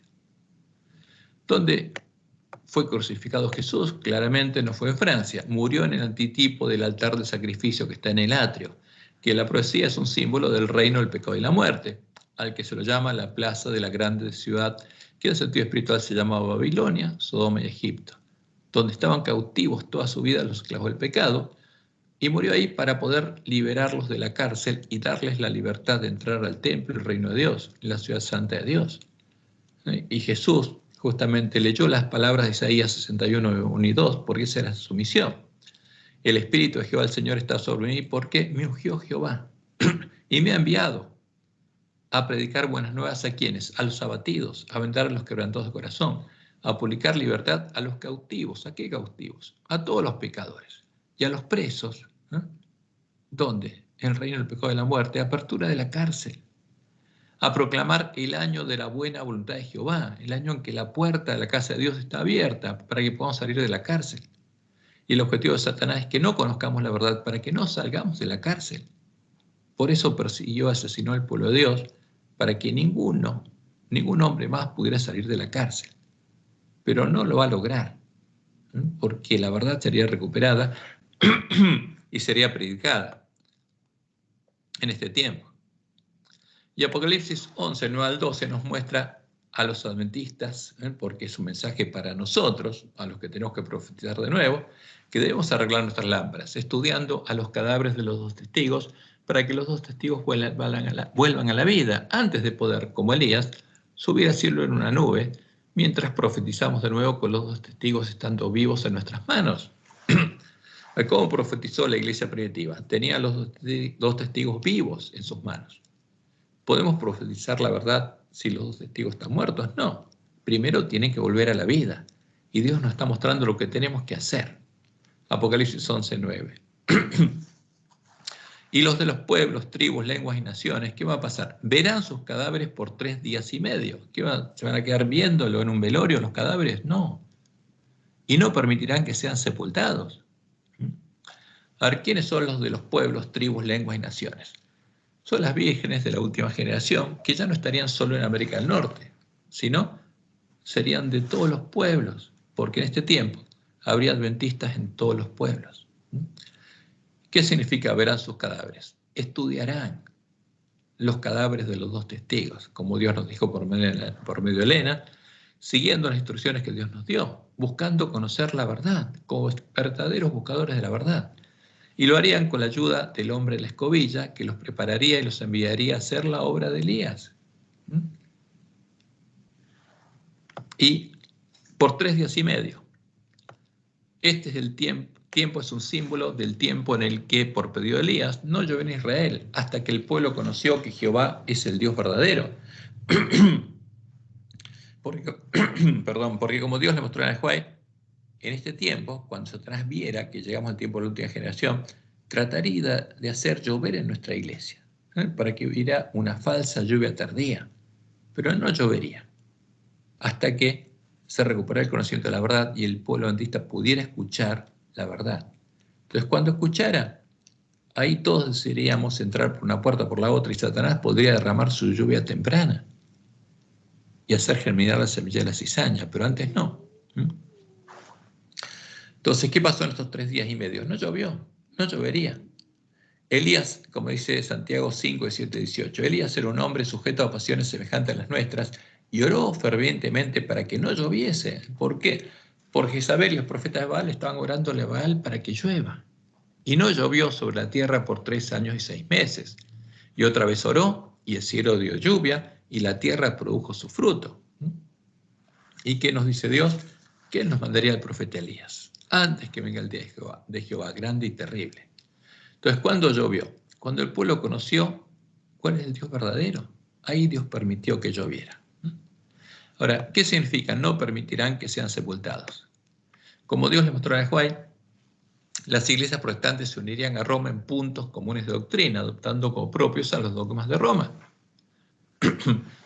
Como leemos en Evento Sul de los días, página 133. No podemos ver cómo la iglesia romana puede exonerarse de la acusación de idolatría. Es idólatra, adora un ídolo. Y esta es la religión que los protestantes están comenzando a considerar tan favorablemente y que eventualmente se unirá al protestantismo. ¿Cómo se unirían las 2 religiones? Porque los protestantes adorarían al mismo ídolo. Y en la próxima cita ya dice, cuando las iglesias principales de los Estados Unidos, uniéndose en puntos comunes de doctrina, ¿qué harían? Se unirían en puntos comunes de doctrina, católicos y protestantes de Estados Unidos, influyan sobre el Estado para que imponga los decretos y las instituciones de ellas, entonces la América protestante habrá formado una imagen de la jerarquía romana, de la bestia romana. La imagen de la bestia romana, representa la forma de protestantismo apóstata que se desarrollará cuando las iglesias protestantes busquen la ayuda del poder civil para la imposición de sus dogmas. Porque, ¿qué tiene Roma como doctrina? Dogmas. Y los protestantes adoptarían los dogmas de Roma. Y para hacerlo, para adoptar los dogmas de Roma, deberían dejar de lado formalmente el camino a la reforma y buscar enterrar los cadáveres de los 2 testigos. Porque dejarían de lado el principio de la Biblia y la Biblia sola. Y este evento ocurrió el 14 de febrero del 2010 e hizo sanar la herida de muerte de la bestia religiosa. Pero vamos a verlo porque es importante, porque es el cumplimiento de la profecía de Apocalipsis 11. Y en el Vaticano se reunieron, en Roma. ¿Y qué dice el relato? Durante 3 días se celebró en el Vaticano un encuentro ecuménico internacional con el título Cosechando los frutos. ¿De qué? Del movimiento ecuménico. Y el cardenal Casper realizó unas sorprendentes declaraciones. El cardenal señaló en referencia al encuentro que los participantes habían afirmado ¿qué cosa? Su fundamento común. Tiene el mismo fundamento. ¿Es la roca o es la arena? Común en Jesucristo y en la Santísima Trinidad, tal como se expresa en nuestro credo común y en la doctrina de los primeros concilios ecuménicos. O sea, ¿qué hicieron los protestantes? ¿Qué hicieron con la Biblia? quisieron enterrarla. ¿Por qué? Porque ahora adoptan como propios los dogmas de Roma, definidos en los concilios de Roma. Y este es el cumplimiento de la profecía. Y propuso transformarlo en un ecumenismo básico que identifique, refuerce y profundice el fundamento común. ¿Cuál es el fundamento común de la bestia y el falso profeta? El Jesús y la Trinidad definida por Roma en sus concilios ecuménicos. Y además los protestantes reconocieron que la Iglesia Católica es la Iglesia de Cristo y que la Iglesia Católica es la verdadera Iglesia. Y por supuesto, al hacer esto, a reconocer la autoridad de Roma y someterse a su autoridad para definir doctrina, hicieron sanar la herida de muerte de la bestia religiosa. Y junto a ella adoraron al dragón.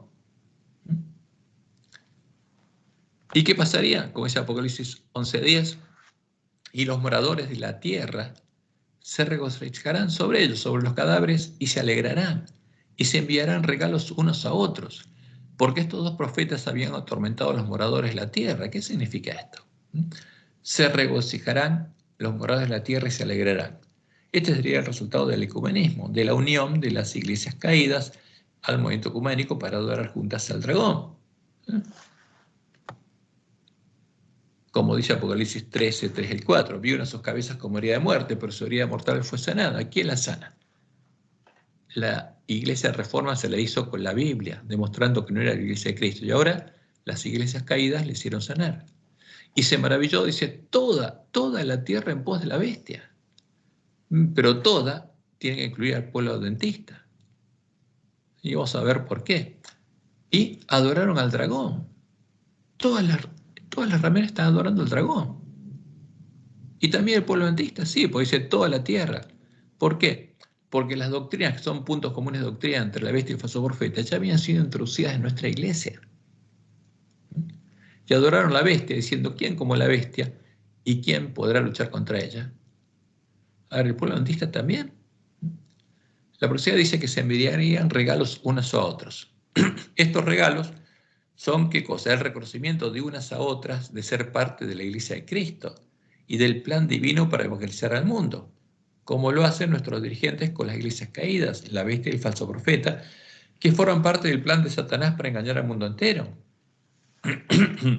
Y como hacen ellas con la iglesia adventista, porque ahora las iglesias caídas reconocen a la iglesia adventista como una iglesia hermana, después que fueran introducidas en nuestra iglesia las doctrinas que las unen a Roma, porque esas doctrinas ya habían sido introducidas antes en nuestra iglesia.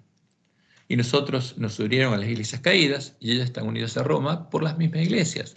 O sea, ¿qué quiere decir? Que toda la tierra se maravilló en pos de la bestia y está adorando al dragón. ¿Adorando a quién?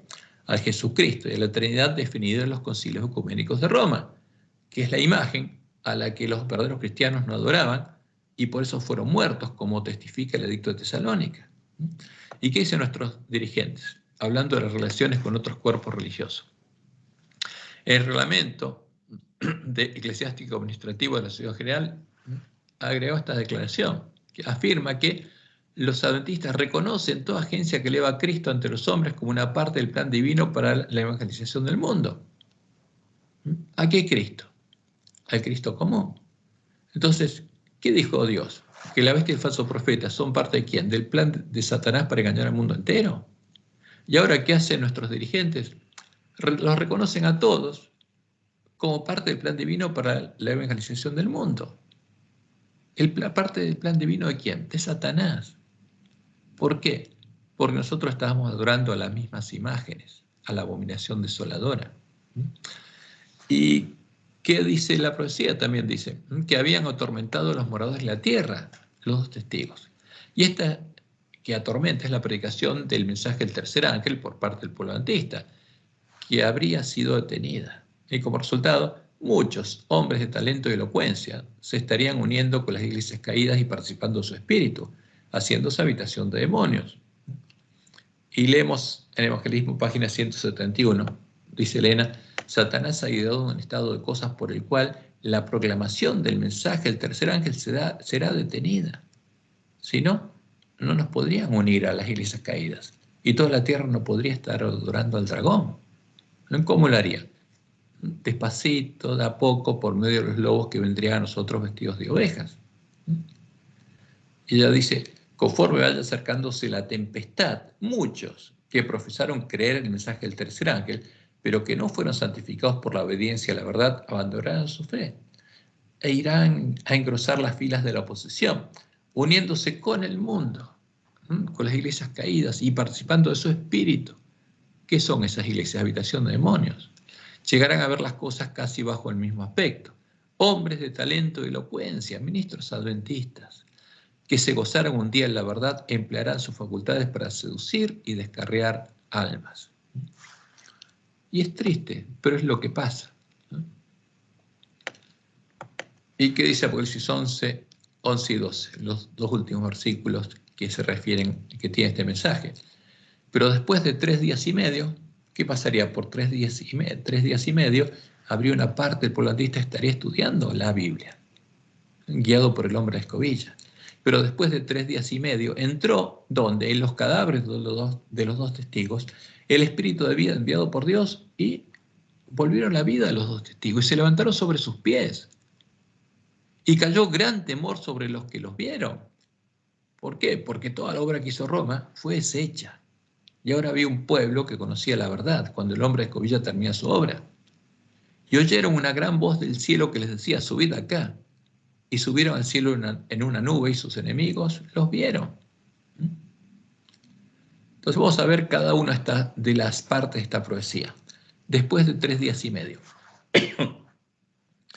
que simbólicamente es el tiempo en el que el hombre de la escobilla nos lleva a estudiar y a entender la verdad. Entonces, cuando el hombre de escobilla terminara su obra y terminara de preparar a sus mensajeros, a los que no dejaron que los cadáveres de los dos testigos sean sepultados, los dos testigos, ¿qué pasa? Vuelven a la vida. Y se empieza a escuchar el clamor de medianoche que despierta a las vírgenes dormidas, que también tienen que arreglar sus lámparas y recorrer el camino angosto a la ciudad de Dios. Y ahí se empieza a cumplir la primera visión de Elena White, porque ahora los dos testigos están vivos y profetizan la verdad, cosa que no podía ocurrir antes.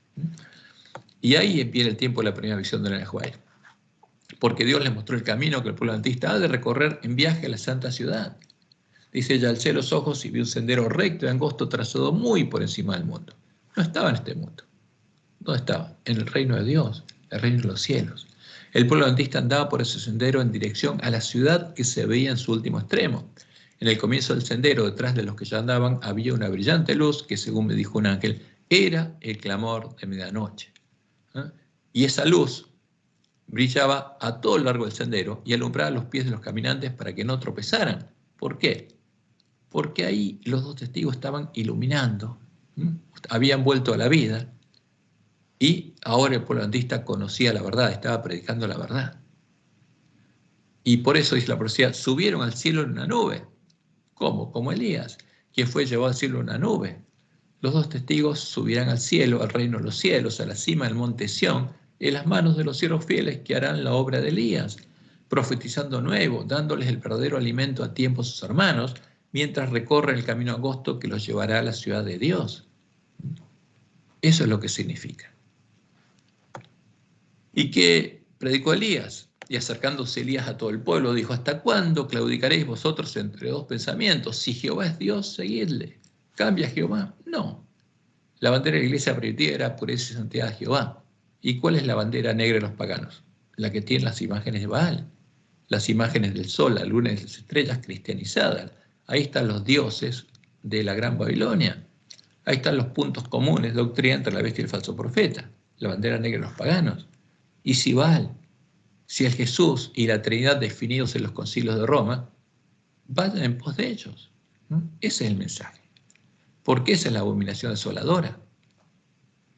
Y entonces se cumple la profecía de Apocalipsis 14, 6 y 7. Vi volar por medio del cielo a otro ángel que tenía el Evangelio eterno. Y para tener el Evangelio eterno tiene que haber recuperado el conocimiento de la verdad echada por tierra. Los dos testigos tienen que estar vivos. Y eso es lo que Dios nos dice que tenemos que hacer para poder empezar a predicar plenamente el mensaje de los 3 ángeles. Tenía el Evangelio eterno para predicarlo a los moradores de la tierra, primero a sus hermanos, a las ovejas perdidas de la casa de Israel, y después, en el tiempo de angustia, a toda nación, tribu, lengua y pueblo, diciendo a gran voz: temed a quién. Es el mensaje de Elías: a Jehová, y dadle gloria, porque la hora de su juicio ha llegado. Prepárense, porque solo los que estén en el templo de Dios, cuando llegue el día en que cierre la puerta, van a ser confesados por Jesús en las bodas. Y adorad a aquel que hizo el cielo y la tierra, el mar y las fuentes de las aguas, al que no están adorando. Ese es el mensaje de Elías. Y como dice Apocalipsis 14:1, y eso no procedía que se va a cumplir. Después miré, y aquí el Cordero estaba en pie sobre el monte de Sión, en la cima del monte Sión, y con él 144.000, que son adventistas, que tenían el nombre de él y el de su padre escrito en la frente. Y la profecía se va a cumplir. Fíjense, esta es la promesa de Dios al pueblo adventista, y nosotros somos los llamados a hacer la obra de los siervos fieles y prudentes. ¿Por qué? Porque en nuestro medio estarían, ¿qué cosas? Las doctrinas de Roma y el falso profeta. La comida y la bebida de los borrachos. Por eso Jesús nos dice en Mateo 24, 45 al 51, justamente, y esto se cumple ¿dónde? En medio de las vírgenes.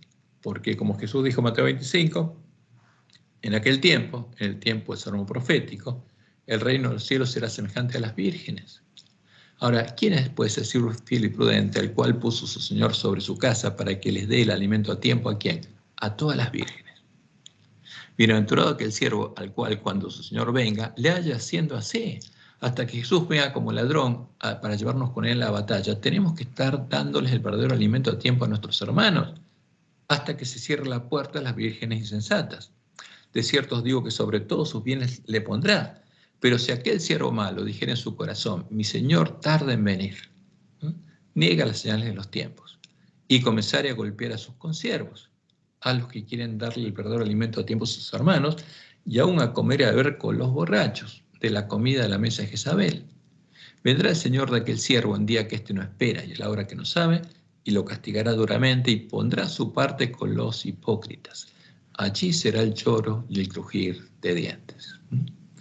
Estas son las profecías que se cumplen en tiempo de nuestra prueba. Por eso tenemos que entender correctamente las palabras profecía, porque de eso depende nuestra vida. Y por supuesto, todas las palabras de Dios se van a cumplir en medio del pueblo adventista. Y va a haber justamente siervos fieles y 144.000 sellados, que es un número simbólico, en medio del pueblo adventista, que van a estar preparados para ir con Jesús a la batalla. Esta es la promesa de Dios. Y por supuesto, es lo que deseamos todos, que se cumpla con todos nuestros hermanos. Porque 144.000 es un número simbólico. Y todos los adventistas, si quieren ser parte de los 144.000, lo van a hacer. Aunque seamos más de 20 y tantos millones en este tiempo. Esa tiene que ser nuestra oración. Que Jehová te bendiga y te guarde y te guíe a toda verdad. Y que tengas una bendecida semana, porque ya terminó nuestro día sábado.